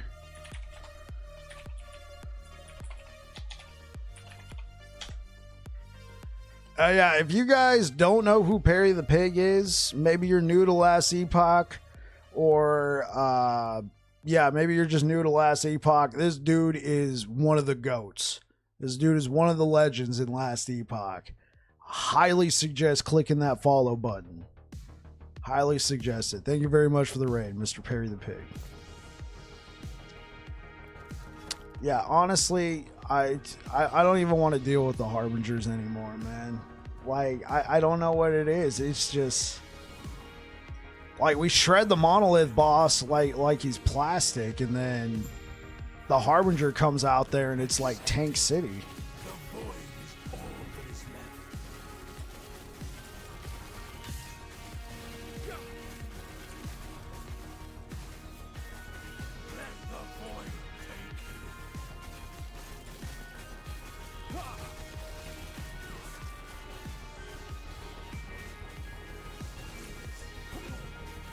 Right, and risk no loot. I don't know, like I feel like I wasn't having much of a problem with the Harbingers when I was playing Rive, but ever since I switched to hammers, the fights feel way longer than they need to be. And like I'm feeling like the build kills the monolith bosses just fine.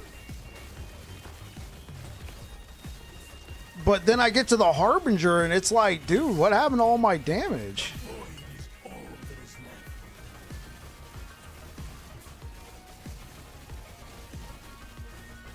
Wifey moment, drink some water. Yes, you're absolutely right. Thank you.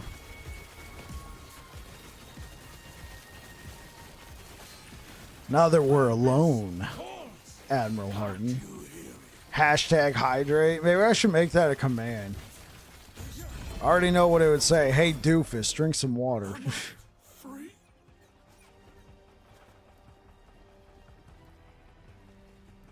Keep current. Hydrate it shall be. 24 attunement. Okay.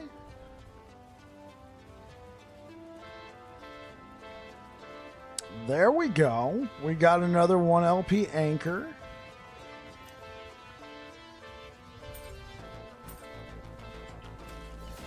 Yeah, if you guys didn't know, Rinda G85, my mod, she is she's also my wife, so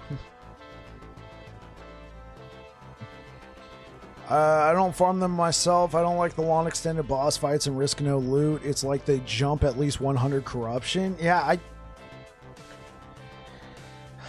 I understand that they're harder. I'm absolutely fine with them being harder. But for whatever reason, on hammers, it doesn't feel... Shout out to the supportive partners out there. Yeah. Love that for y'all. Appreciate it, Cheese Machine. Yeah. I knew what I had with Renda, so I put a ring on it. You know what I'm saying? Yeah, I don't know. Because with Rive, like, yeah, I could tell that they were tankier. That's fine. But for whatever reason, it feels like they're even more tankier when they get ward. I mean, that's the idea, but I don't know. It feels off. And then it could be because somebody told me that Hammers is bugged. I don't know if it's true. They're saying Hammers is bugged because they do drastically reduce damage against the ward of Harbingers, just Harbingers. For whatever reason, I can't get it out of my head now. I feel like I see it. You know, like that one thing that somebody points out and now you can't unsee it? I feel like that's what's happening with me. Like, I'm fighting the Harbingers. The fight feels 3 times longer than it did on Rive. Of course, Rive was much better spec'd. Boss Ward does feel stronger than standard health. I wonder... Well, I get... And it's just the Harbingers. Like, against the boss there, against Admiral Harden, it didn't feel that bad. It could be the Harbingers just have that much more health, because here's what happens. You take them down a quarter and they get the ward. The ward is equal, as far as I'm aware of, to their full health bar. So now you got to burn the entire health bar to get back to health and burn it down a quarter. Full health bar, burn it down a quarter. But for whatever reason, it feels like the ward takes longer on the Harbingers with the Hammers build. Could be copium.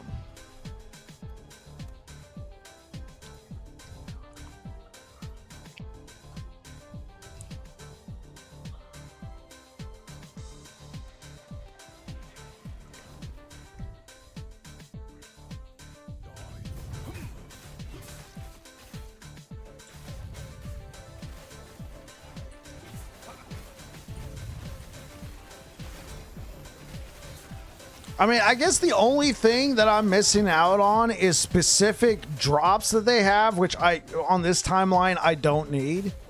And Harbinger keys, or Harbinger eyes for Aberoth, which I kind of need, but... I mean, that's the only thing I'm missing out on is Harbinger eyes. I think I got like 10.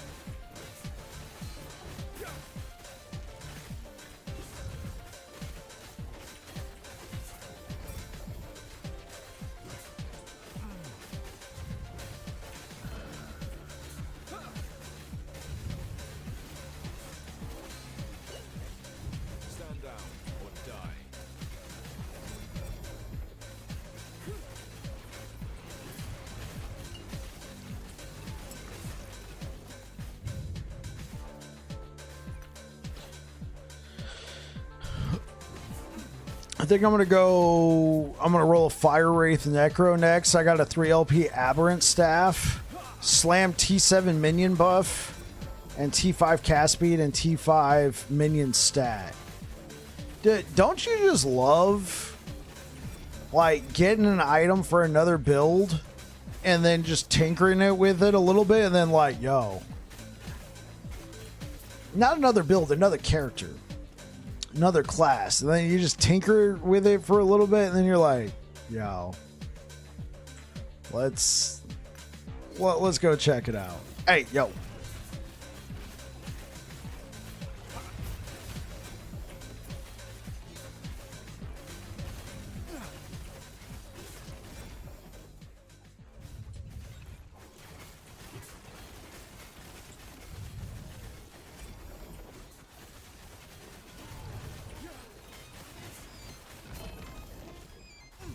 I always got to check these because I always got to go, oh, Red Rain?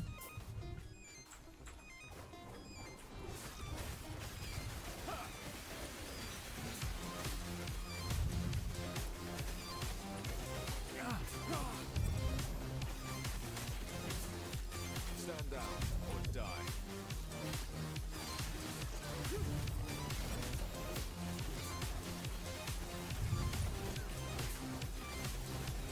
Is it just me, or is there just profane, desecrated flesh everywhere? I mean, cool. I feel like that's like the 10th one I've killed. Loving the Acolyte. First time ever playing this character.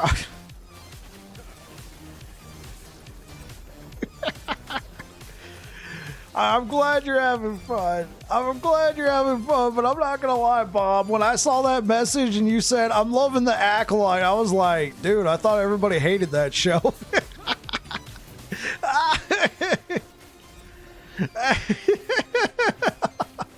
And then I realized you were talking about last Epoch Acolyte.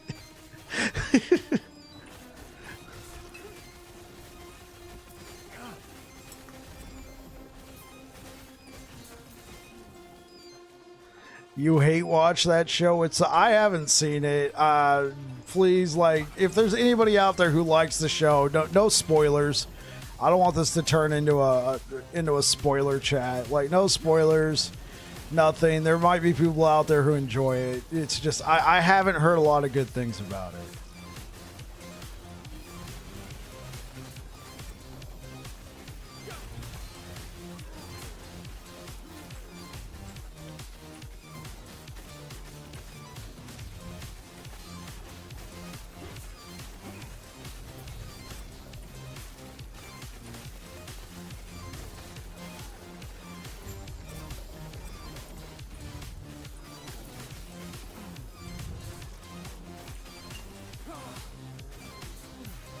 Dude, what a freaking slog. Golly frick. Oh, this is a great combo right here. Chance to apply Mark for Death. Enemies are deadly unless attacked recently.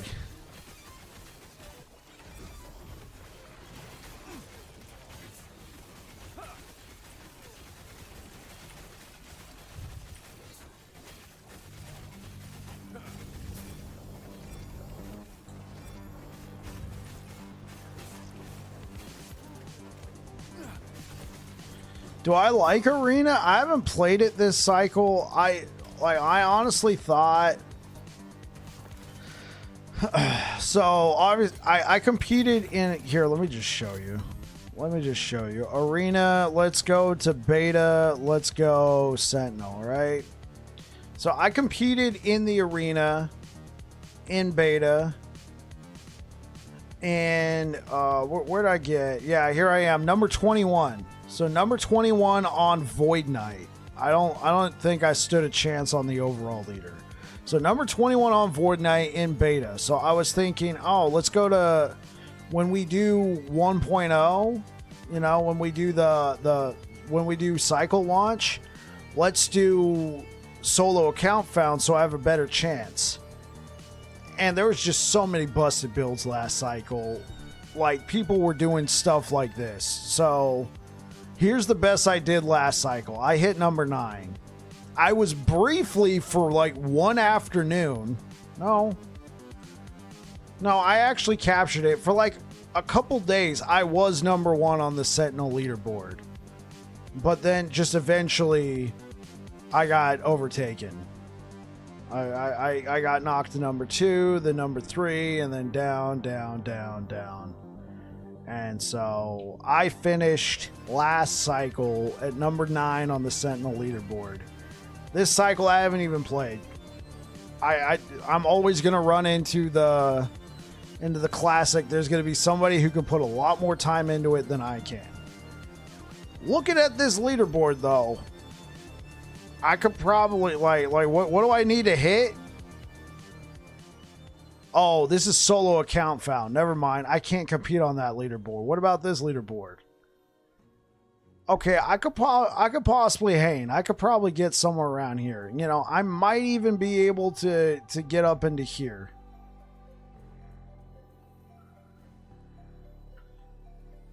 No, it's not a hack.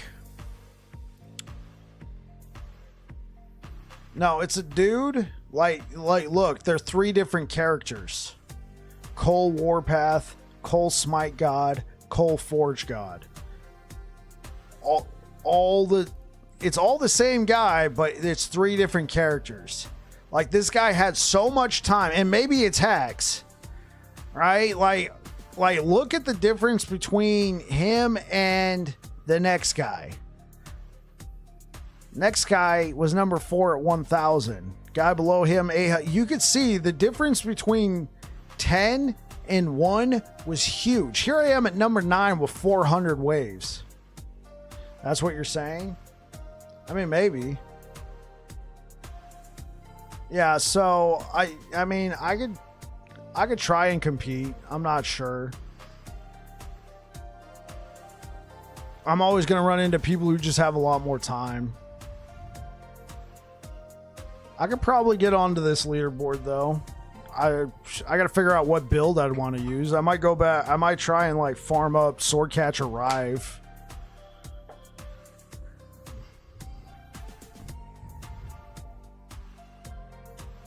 I could probably get into this range though.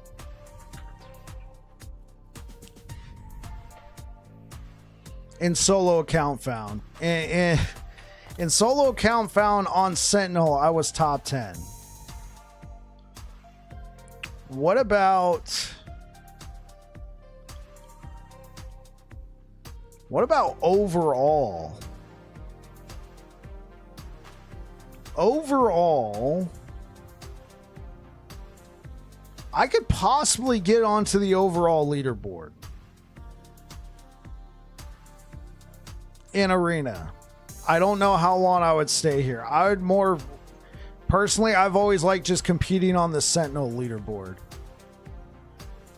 No, you don't. No, that's the problem.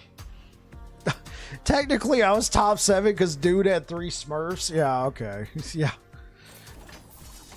It's a dude had a lot of time on his hands. I just could not compete, man. No, you don't get a lot of favor in arena. Sadly, the only real place you gain favor is monoliths, because monoliths is the only place that gives you increased experience gain.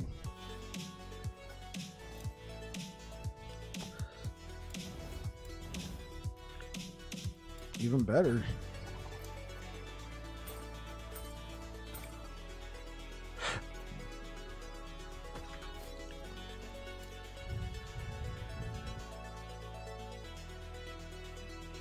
The potion volatile zombie build looks interesting. One shot every boss. That's back? I remember that build came out like in beta and it was crazy. It was nuts. It was knuckin' futs.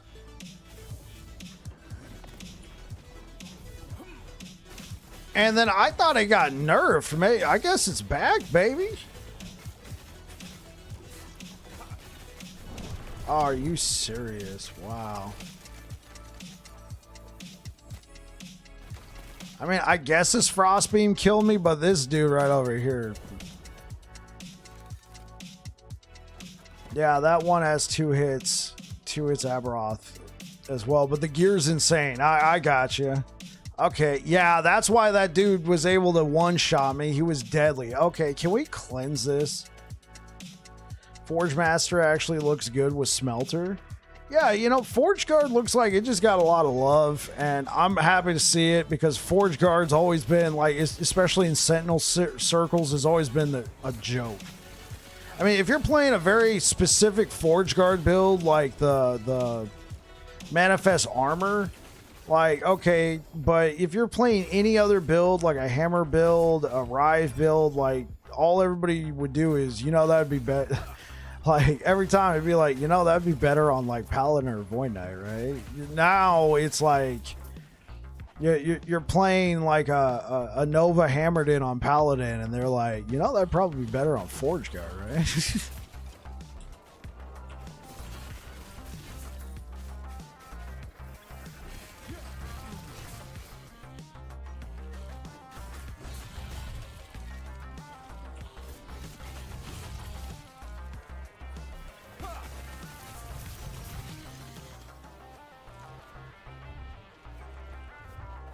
I saw that. I saw that video, man.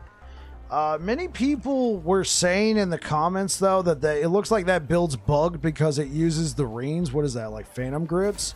And they're saying Phantom Grips is bugged right now.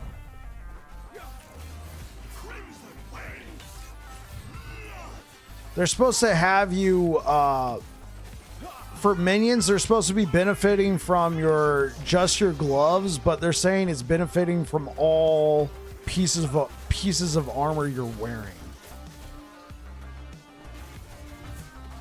I don't know how true that is, though. I haven't looked into it. Somebody just said it was bugged. I'm like, okay, if you say so. I mean, it looks like it.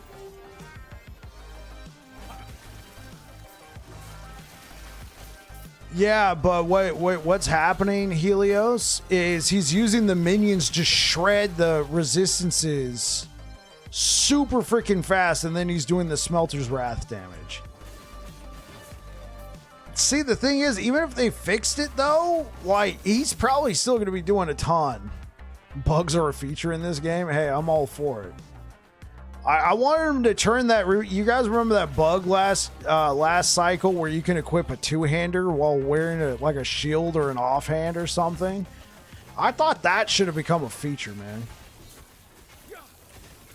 How are people getting smite to autocast?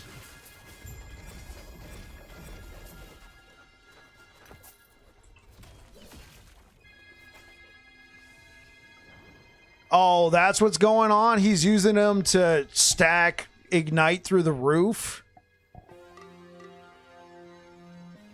Oh, how are we getting...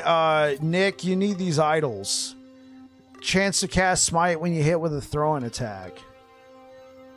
Doesn't matter since armor shred past 60 to 80 stacks is super minimal. Yeah, past 60 to 80 stacks on armor shred, I get that, but if Smelter's Wrath is doing damage based per stack of ignite, then I don't know though, like, because if you got melee attack speed on your gloves, is that what's bugged, Anchor?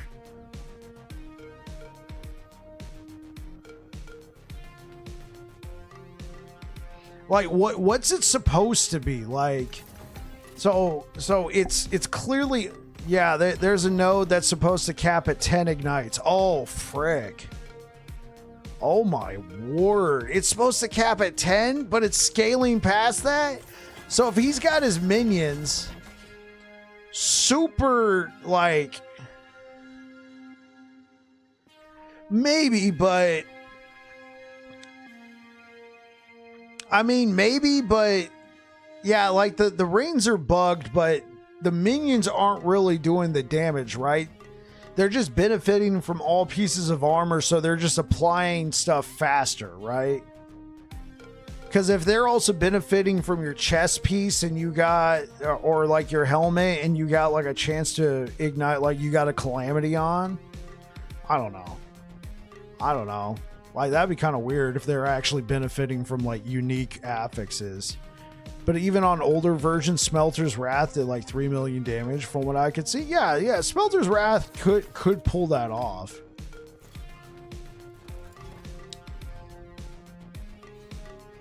But, I mean, that's quite a jump from 3 million to 11 million.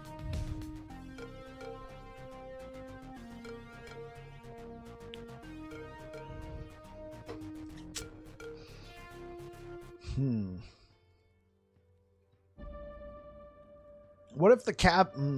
Yeah, I do see your point, though, Helios. I do see your point. Like, if it's just straight uncapped. Straight up. And they got 500 stacks of ignite.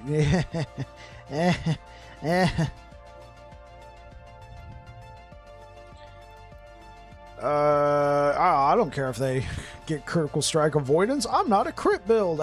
Hey.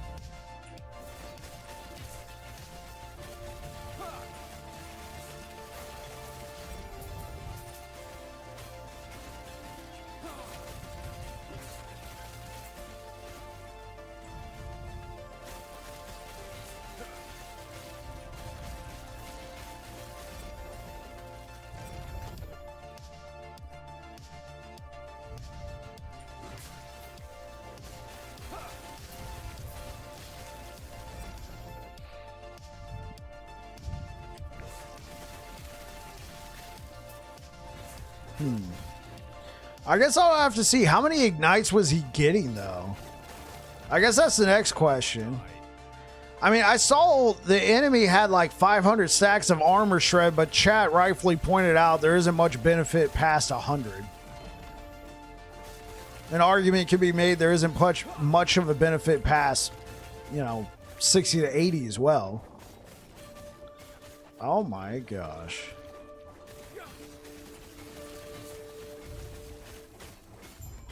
I think like 200 or 300? Okay.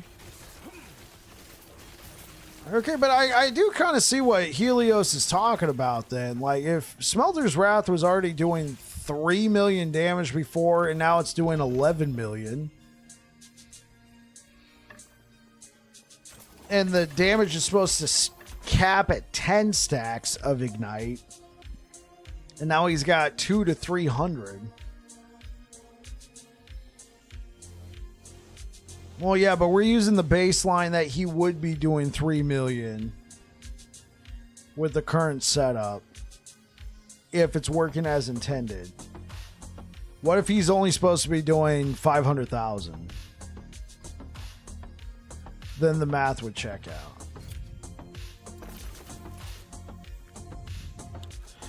And I personally tested a Smelter's Wrath node on dummies. It's possible the node was bugged before and it just wasn't being pushed. Oh, ads.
Stand down or die.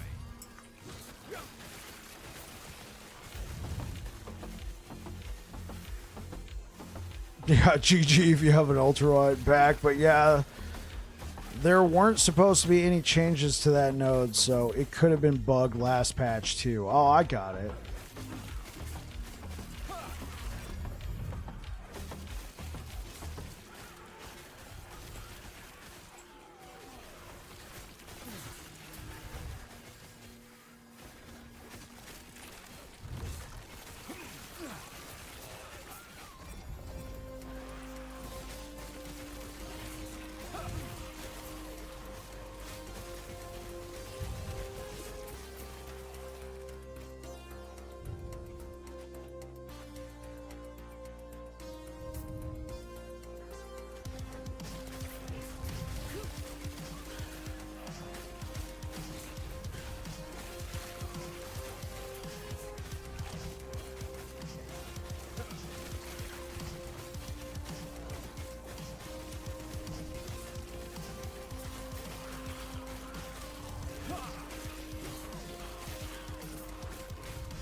Health gain on block. Joy.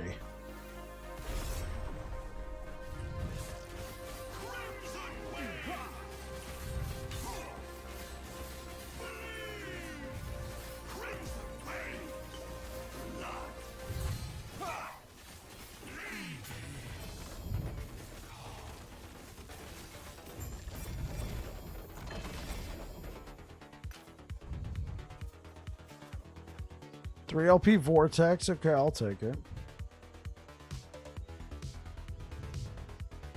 I'm not even gonna mess with it. Add Smite to the build. Nice, looks sick, and I love that dark aura around you. You're gonna have to give this a try. Yeah, we're trying it instead of Devouring Orb. So far, it seems pretty cool. Yeah, I stuck one in the egg and got it with T7 block effectiveness instead of block chance. Oh, the bulwark.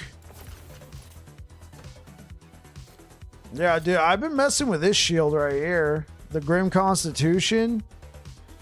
Like, if you're like a health-based build and you can afford to use a shield, the only thing I don't like about it is it kind of has a low base block chance. It doesn't have any further block chance. I slammed it with a T7 block chance. I took the block chance, like little passives right here, you know, Stalwart, Paladin, Forge Guard. Yeah, I took those, and my block chance is 67%. Right? But at the same time, it's kind of nice walking around with 9,891 ward. It's all health based. You don't gain ward in combat.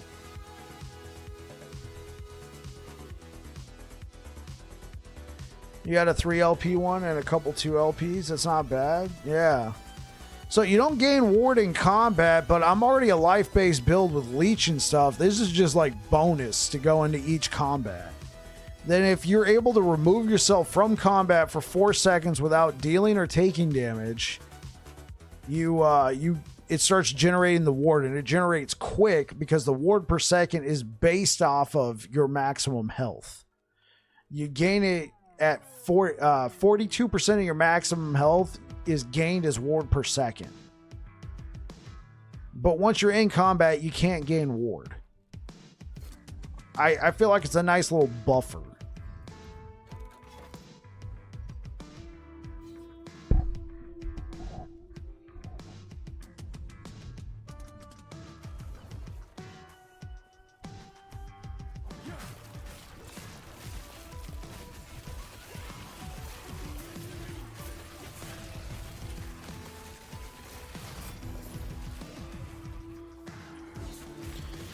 Is the ward block on combat only through the shield, or does it block other abilities as well? It blocks hits. It doesn't do anything for you against dots.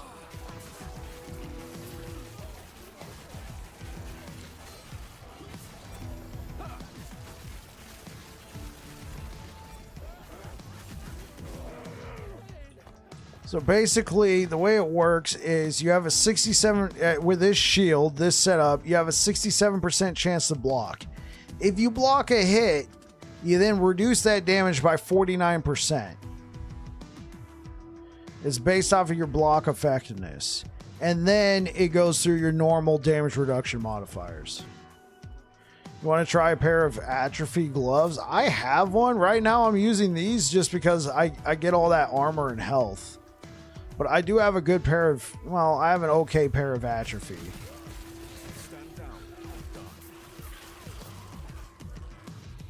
What I mean is that if you can still gain ward from, no. This is like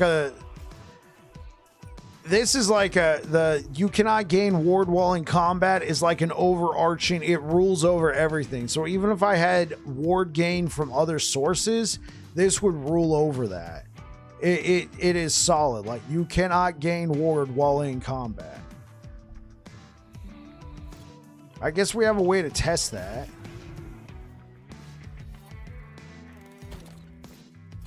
I don't have a lot of health regen, but I do have a Vessel of Strife.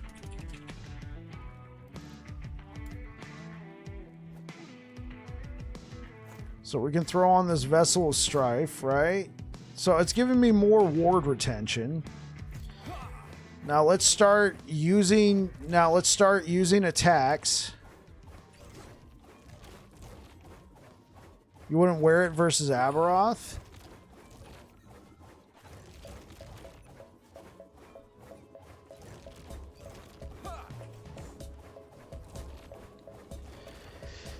So I took this build like day 2 against Aberoth with a shield like this.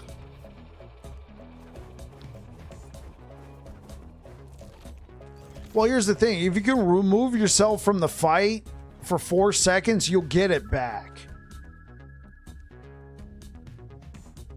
I guess the biggest thing is, could you get more benefits? Yeah, it gives ward retention, so I mean, you get that, but right now I can't.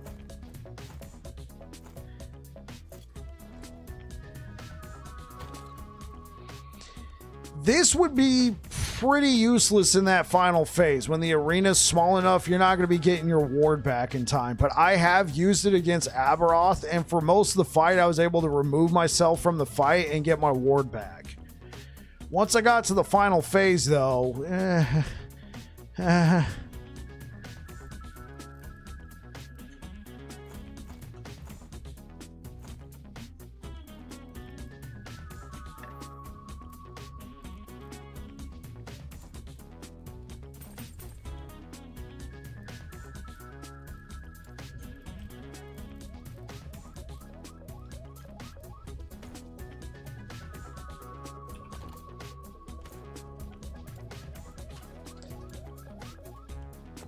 yeah, because if like all you're going to be doing is attacking the whole time, you're absolutely right twice.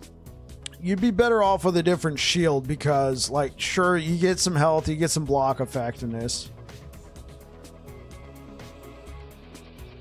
Just switch to the sword that executes under 20%. You're used to dealing with Abby as a DPS check. Wait, what sword executes at 20%?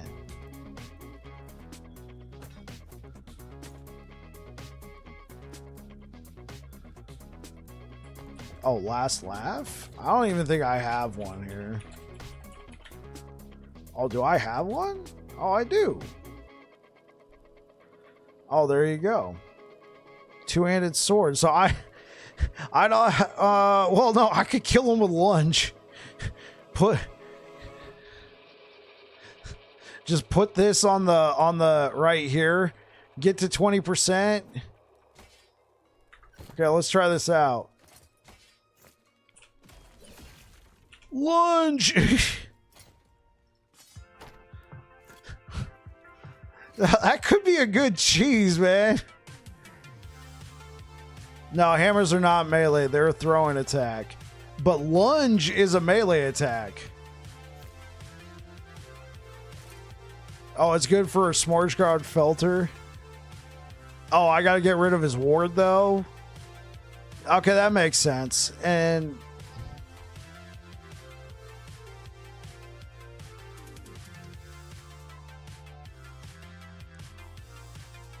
okay, so if I could burn through his ward, go click, hit him with the boom, you know, lunge right at him, boom, there you go. Okay, chat.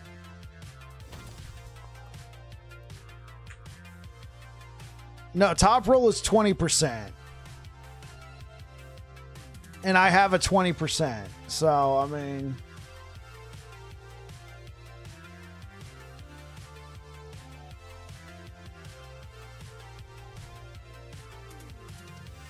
Oh yeah. I got the fire pin from I got this from a nemesis.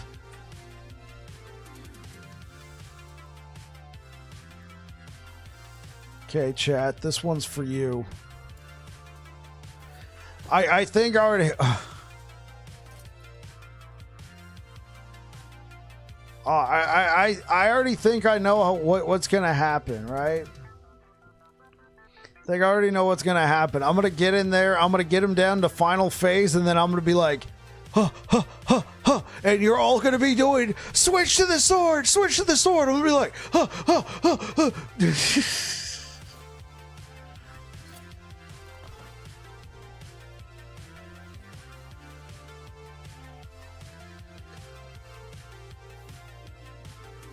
Because when did I fight him? Like on Monday?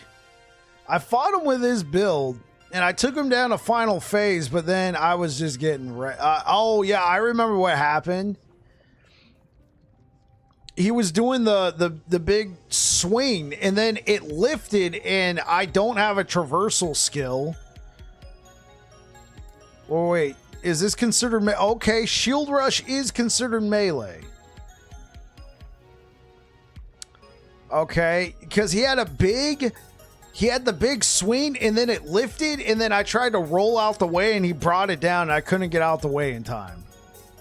And I remember thinking, oh, if I had Shield Rush, I might be able to rebuke something. Okay, whatever. Let's just go.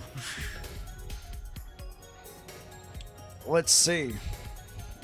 I don't think the build's... well... if the build is Aberoth viable, it's because of cheese.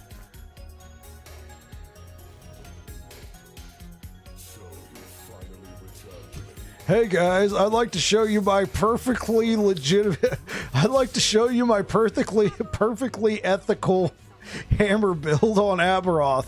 Just get him down to final phase, switch to last laugh, and kill him with a melee hit.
Okay, let proof of concept. Oh, because we don't have a shield anymore. Frick.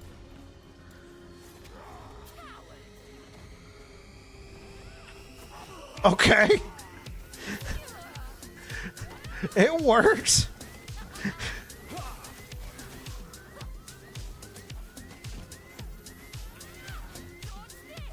Oh, what?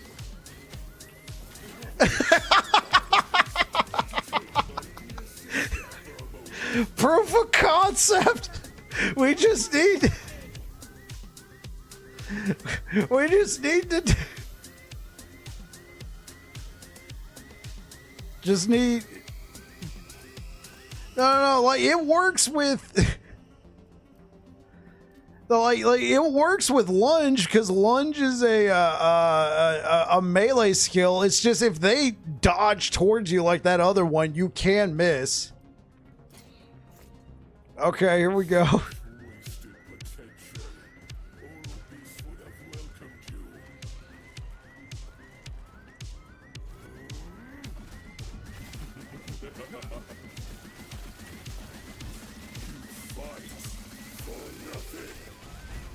Run away!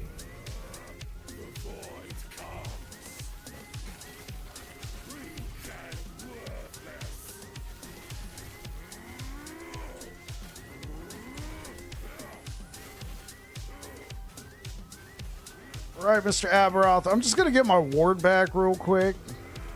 Get out of my hammer storm. What's up?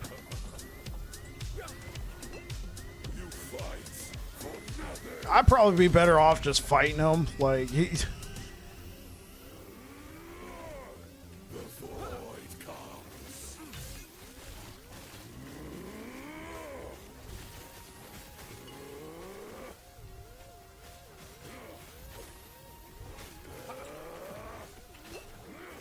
What's up?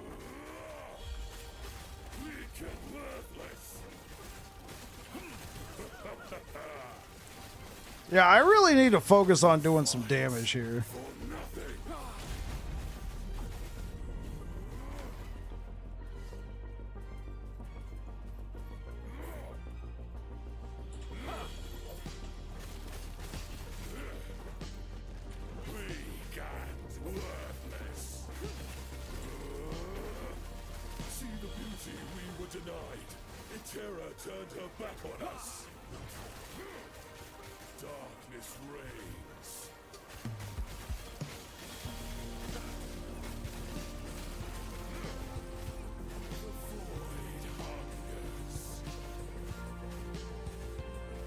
He's still in my hammers. Get out of my hammers. I want my ward back. Over here, Aberoth.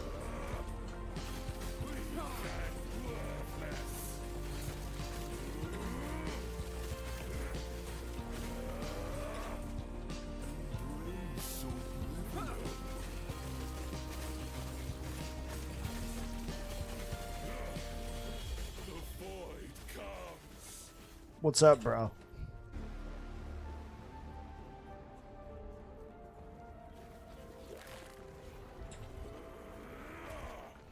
Over here, Aberoth.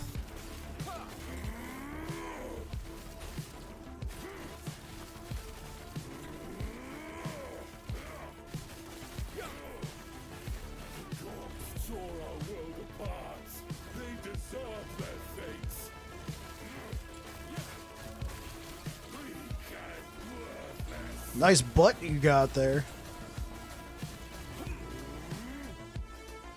La da da da da.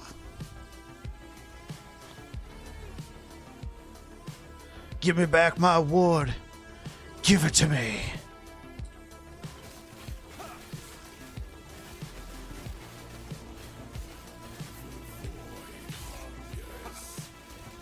La da da da da. Run away!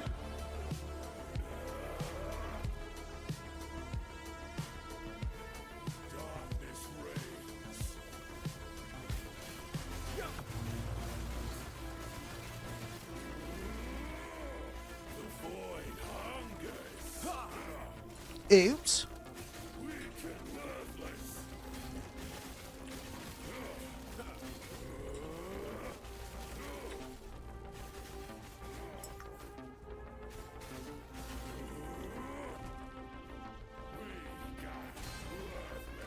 Oh, come on. I was just getting that back. We treated the world no better. Death is our legacy. Die.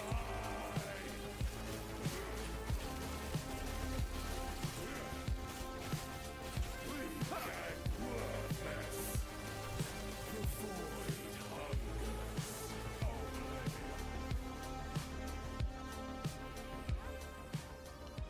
Please give me ward.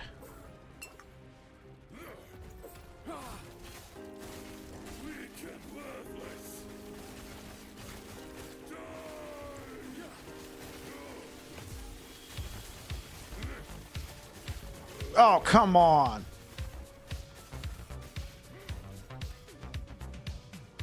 These last way too freaking long, man.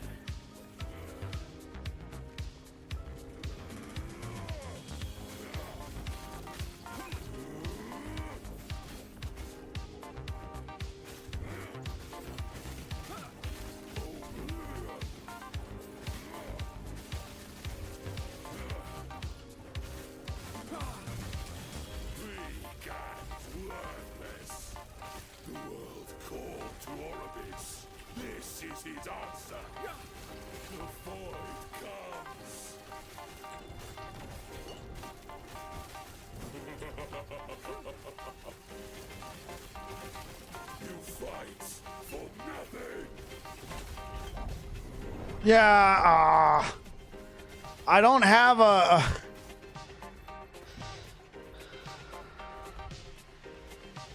I don't have a way to get through all the void beams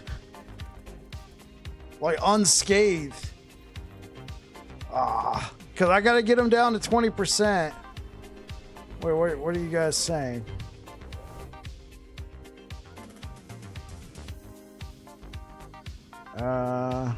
Tap, throw like Rival Vengeance on. Good call.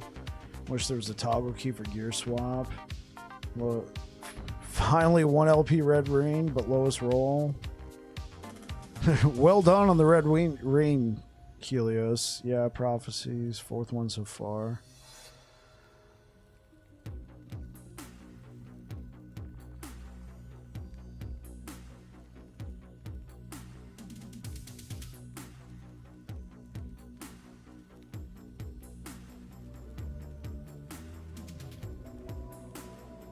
Takes 1k runes to get 2 red rings. Rip. I got a perfect roll, 1 earlier, but Nemesis slammed necrotic damage on it. Ouch.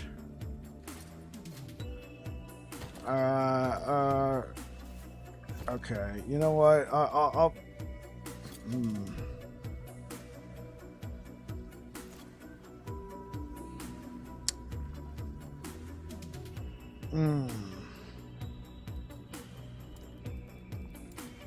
I think we'll do that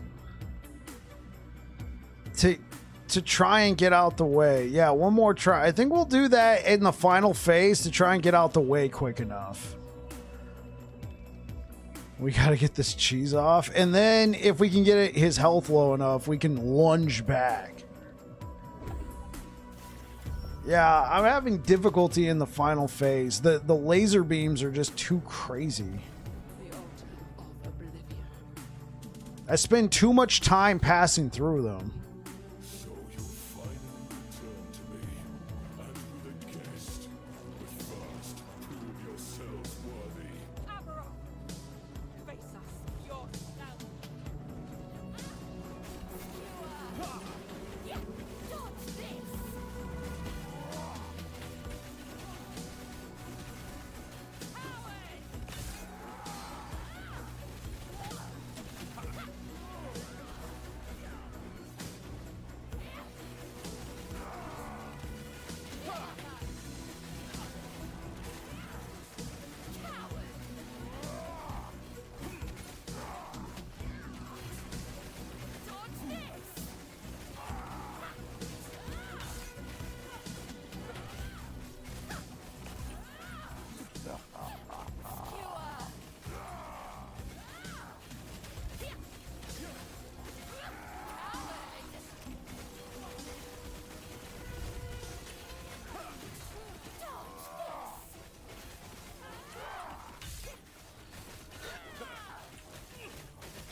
Too much visual clutter. Yeah, there is a lot of visual clutter with the build.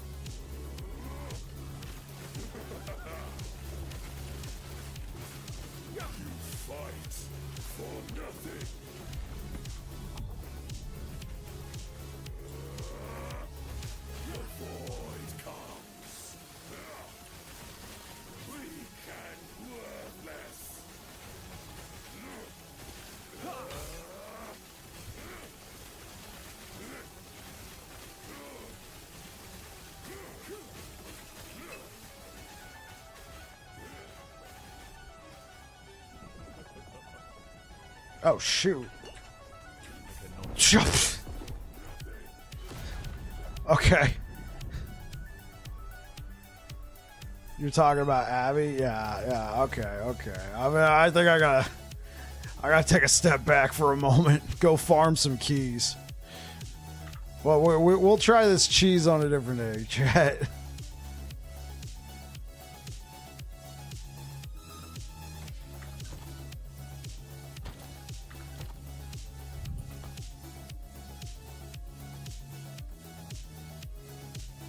You think I got this? Okay, Helios. Okay, you know what? I'll give you one more try. Well, not... I'll do one more try for you.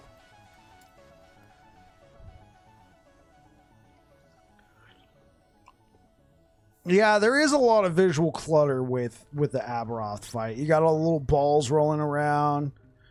You got all that different stuff going. We don't want to forget the weapon. The whole reason why we want to try this.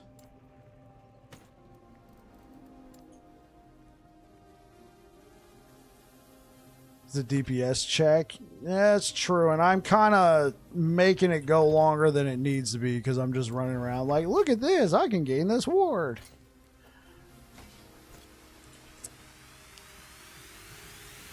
Yeah, with enough damage, you can skip the final phase. Yeah, when I was on Rye, final phase didn't last that long simply because it got him down to kill threshold.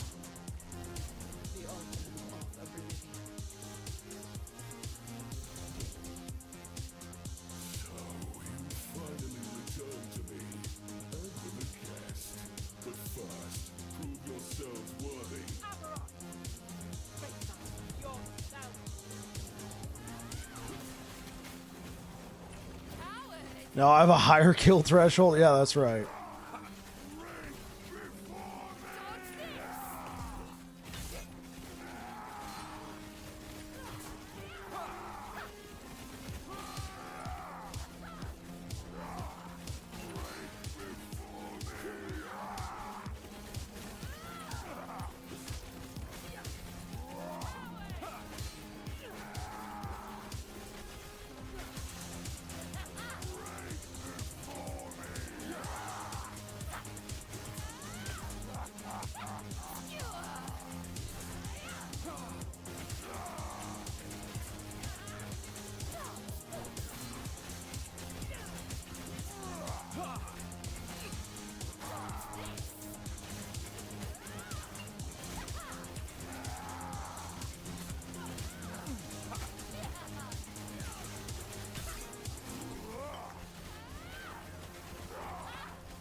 Melee attack. Okay, it does require a melee attack. I can't do it with hammers. Had to double check that.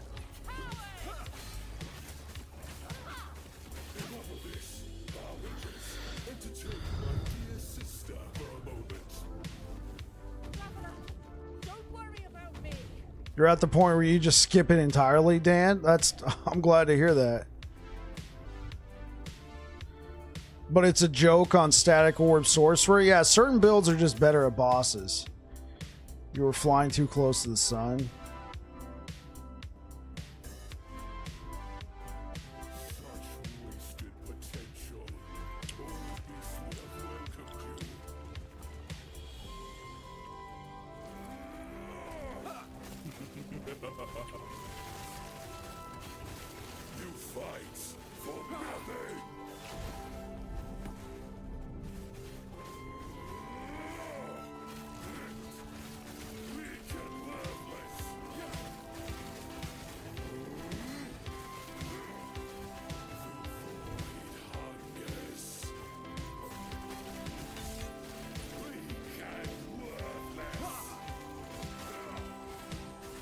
Oh, shoot. Wait, I thought I was not on top. I guess I was on top of the ground. Yeah, I'm coming back to this later, man. I thought... It didn't look like I was stepping on it. Yeah, if I'd grind more gear, I'd be down to about a minute on Aberoth. That's awesome, Dan. Yeah,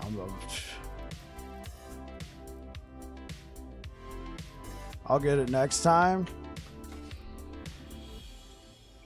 Well, I'm purposely trying, like, I could use something like Atrophy. Like, here's the problem, though. I don't have a lot of defenses against dots. This is my only source. This is like my only source against dots, is this one pair of gloves. So I do need better gear. If I can get a good champion regalia, nice. If I can get my crit situation in a better place, I can use something like Decayed Skull instead. If I can get a better pair of gloves and like seal a more armor mitigation, or if I can get off of endurance, if I can get enough endurance elsewhere, I could then use Code of an Erase. Dude, you got this. You need full focus. I do appreciate it, Chad. Thank you very much. I don't know if the build is ready for Aberoth. I mean, yes, we've taken him down to final phase, but now I'm just dying to stupid shit.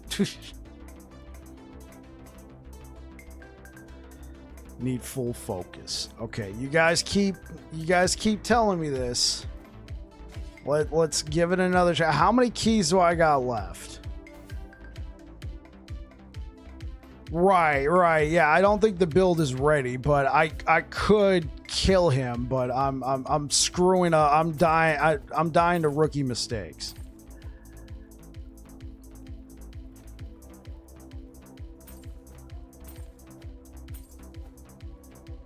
You're calling it a night?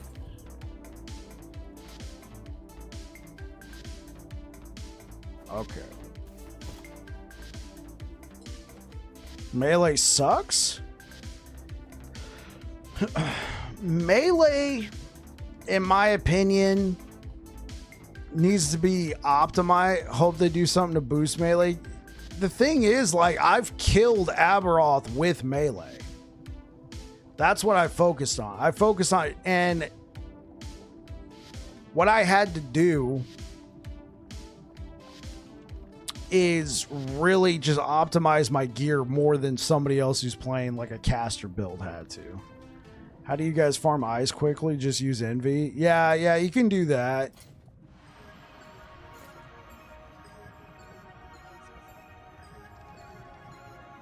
Yeah, but you're at such a disadvantage? Sure.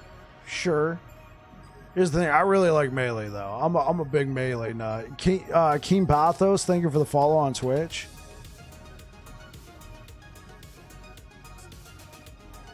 Not ranged, casters. Okay. This is the last attempt. Last attempt.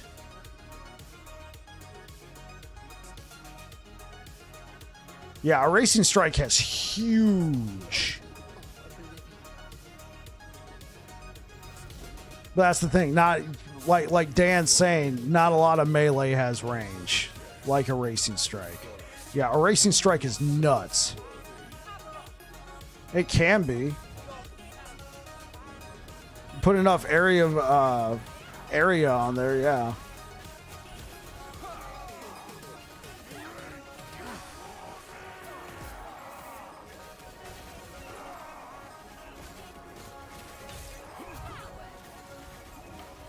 So much fun. Yeah, I love Void Cleaver Racing Strike builds, but the build you're playing is different than what I'm talking about. I have dabbled with World Splitter Racing Strike. It's if I had optimized for it, it would have been very good. I didn't though. I was just, somebody was saying try it out. Strongest way to play melee is Beastmaster. I could see that.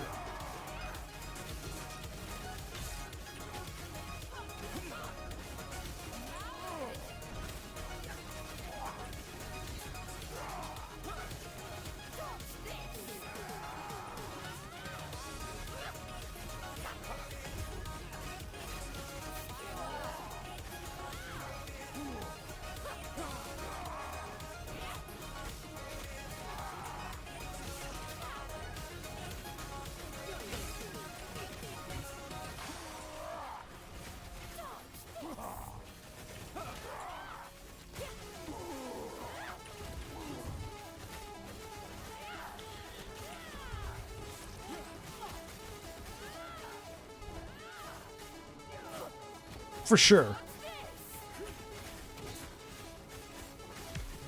And wasn't the nerf to Cleaver just like undoing what they did in 1.0? Wasn't it in 1.0 they added the 16% more bleed damage? Or more damage to bleeding enemies? Alright. You guys told me to focus. I'm focusing. Squirrel!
Ah, he got the stun on me with that.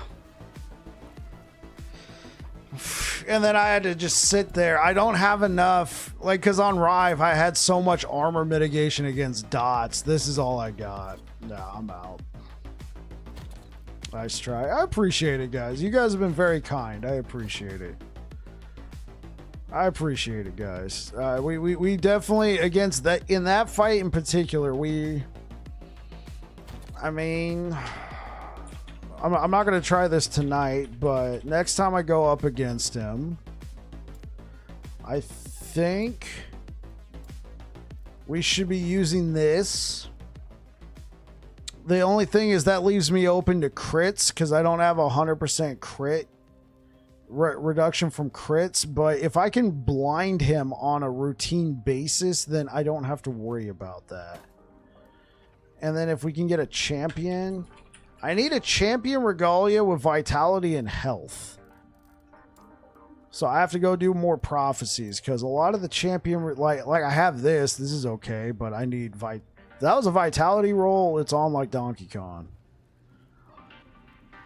I don't have a lot of good, like this is the closest thing, but I'm leaving a lot of health on the table. This shield is okay.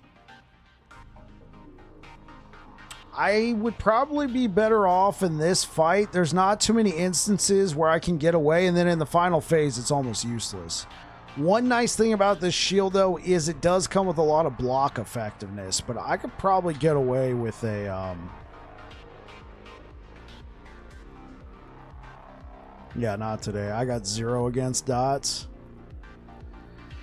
That's how I was able to, like, survive, like, those quick little chintzy, like, boom! Stun, and you're sitting in the dot pool on Rive. Your Iron Glass. Farm with 2 LP Bulwark. Bulwark's good. My only concern with Bulwark, like, yeah, Bulwark is going to give me the most block effectiveness.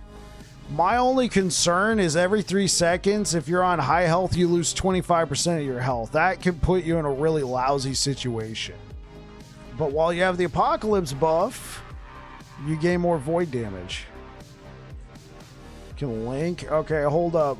If you try and put a link in the chat right now, the bot's gonna bop you.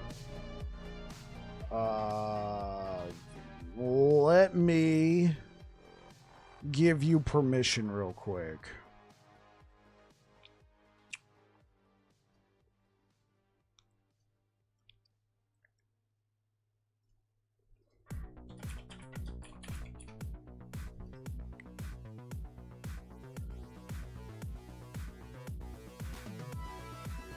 Boppin' bot, got it. Oh wait, you spell yours with 2 T's. Hold up, I was about to tell you you're good, but I wanted to double check.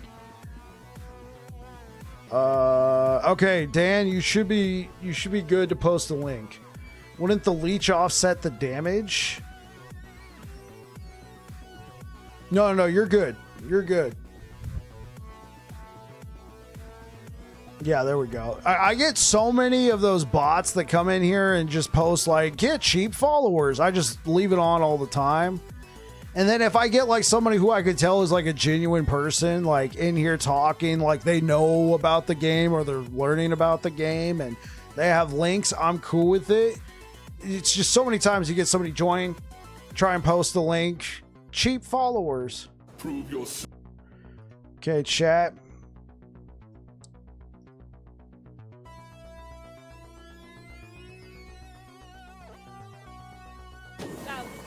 Here's Dan's Erasing Strike build.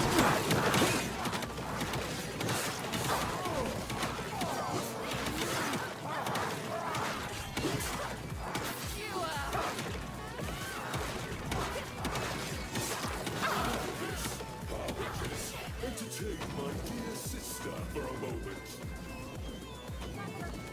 Don't worry about me. Such wasted potential. Oral Beast would have welcomed you.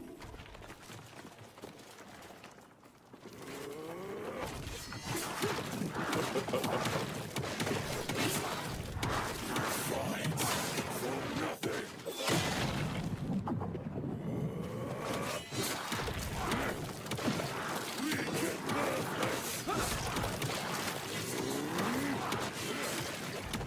See the beauty we were denied. In terror, turn to the battle house. The void comes. Blaze so beautiful.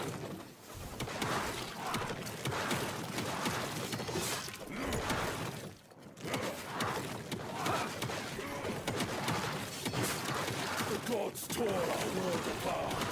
They deserve their fate. So this is an older version of the build, so the build's even better now.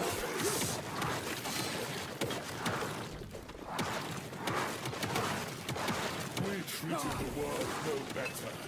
Death is our legacy.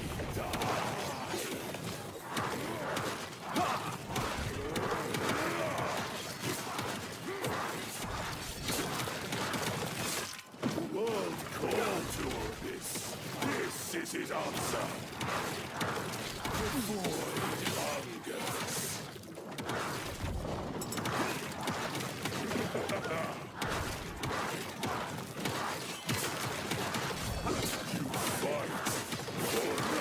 Yeah, and there he is. Dead!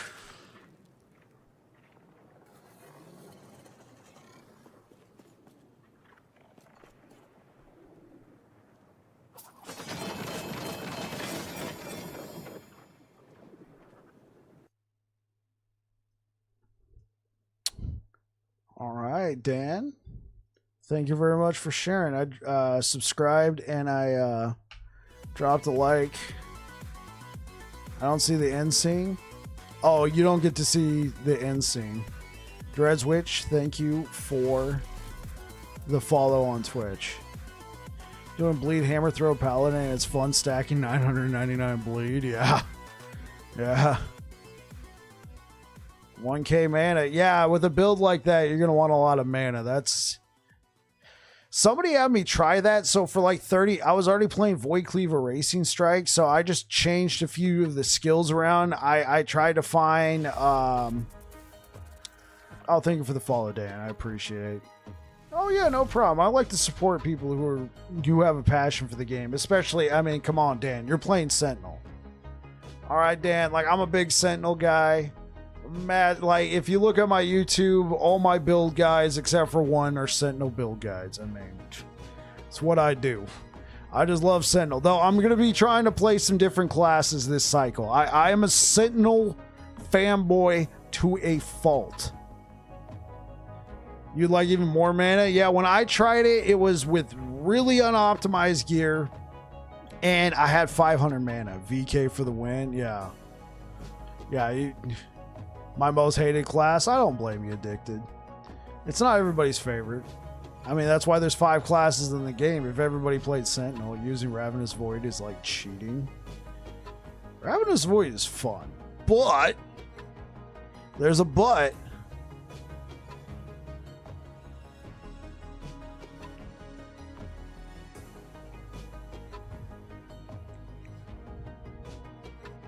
It starts getting fun around 800. I felt like 500 wasn't enough. For some reason, I keep trying to play it because it looks badass. Sentinel does look badass. What do we got going on here?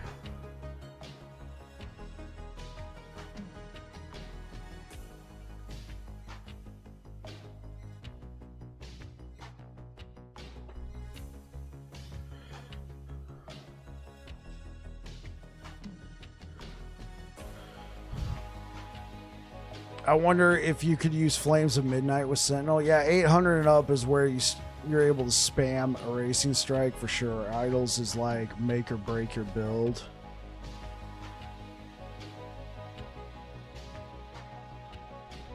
Dude, what's up, Addicted? I gotta memorize how you have your idols set up. Oh, you like that? You can take a screenshot or pull it up in the VOD later. There's going to be a VOD on YouTube and Twitch. I stream to both Twitch and YouTube, so there you go.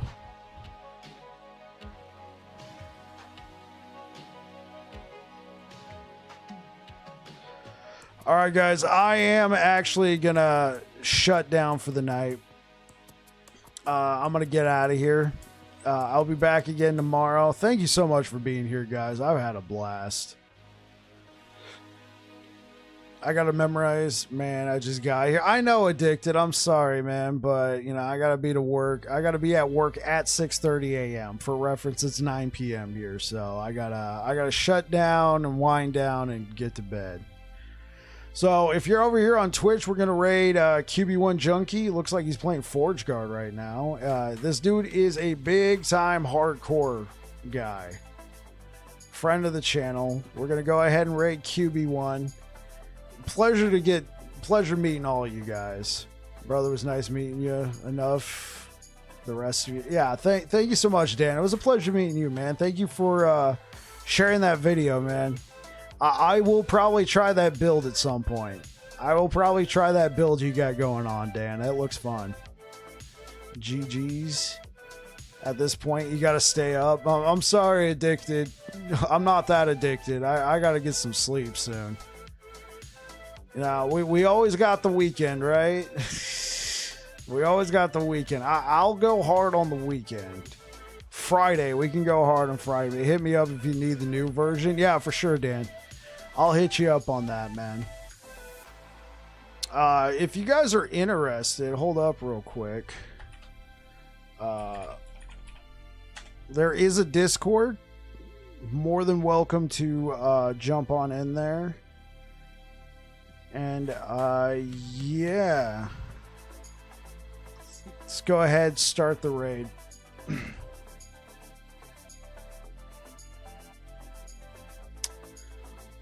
Well, thank you so much for being here, guys. We are shutting down. And say hi to QB1 Junkie for us, friend of the channel. Anyway, you guys take care. Peace out, everybody. YouTube, thanks for rocking with me today, guys. Thank you so much for the likes. I appreciate it. You guys are awesome. We'll have more gameplay tomorrow. We gotta really focus down this build. Anyway, I'm gonna get out of here. You guys have yourselves a good night. Catch you guys later.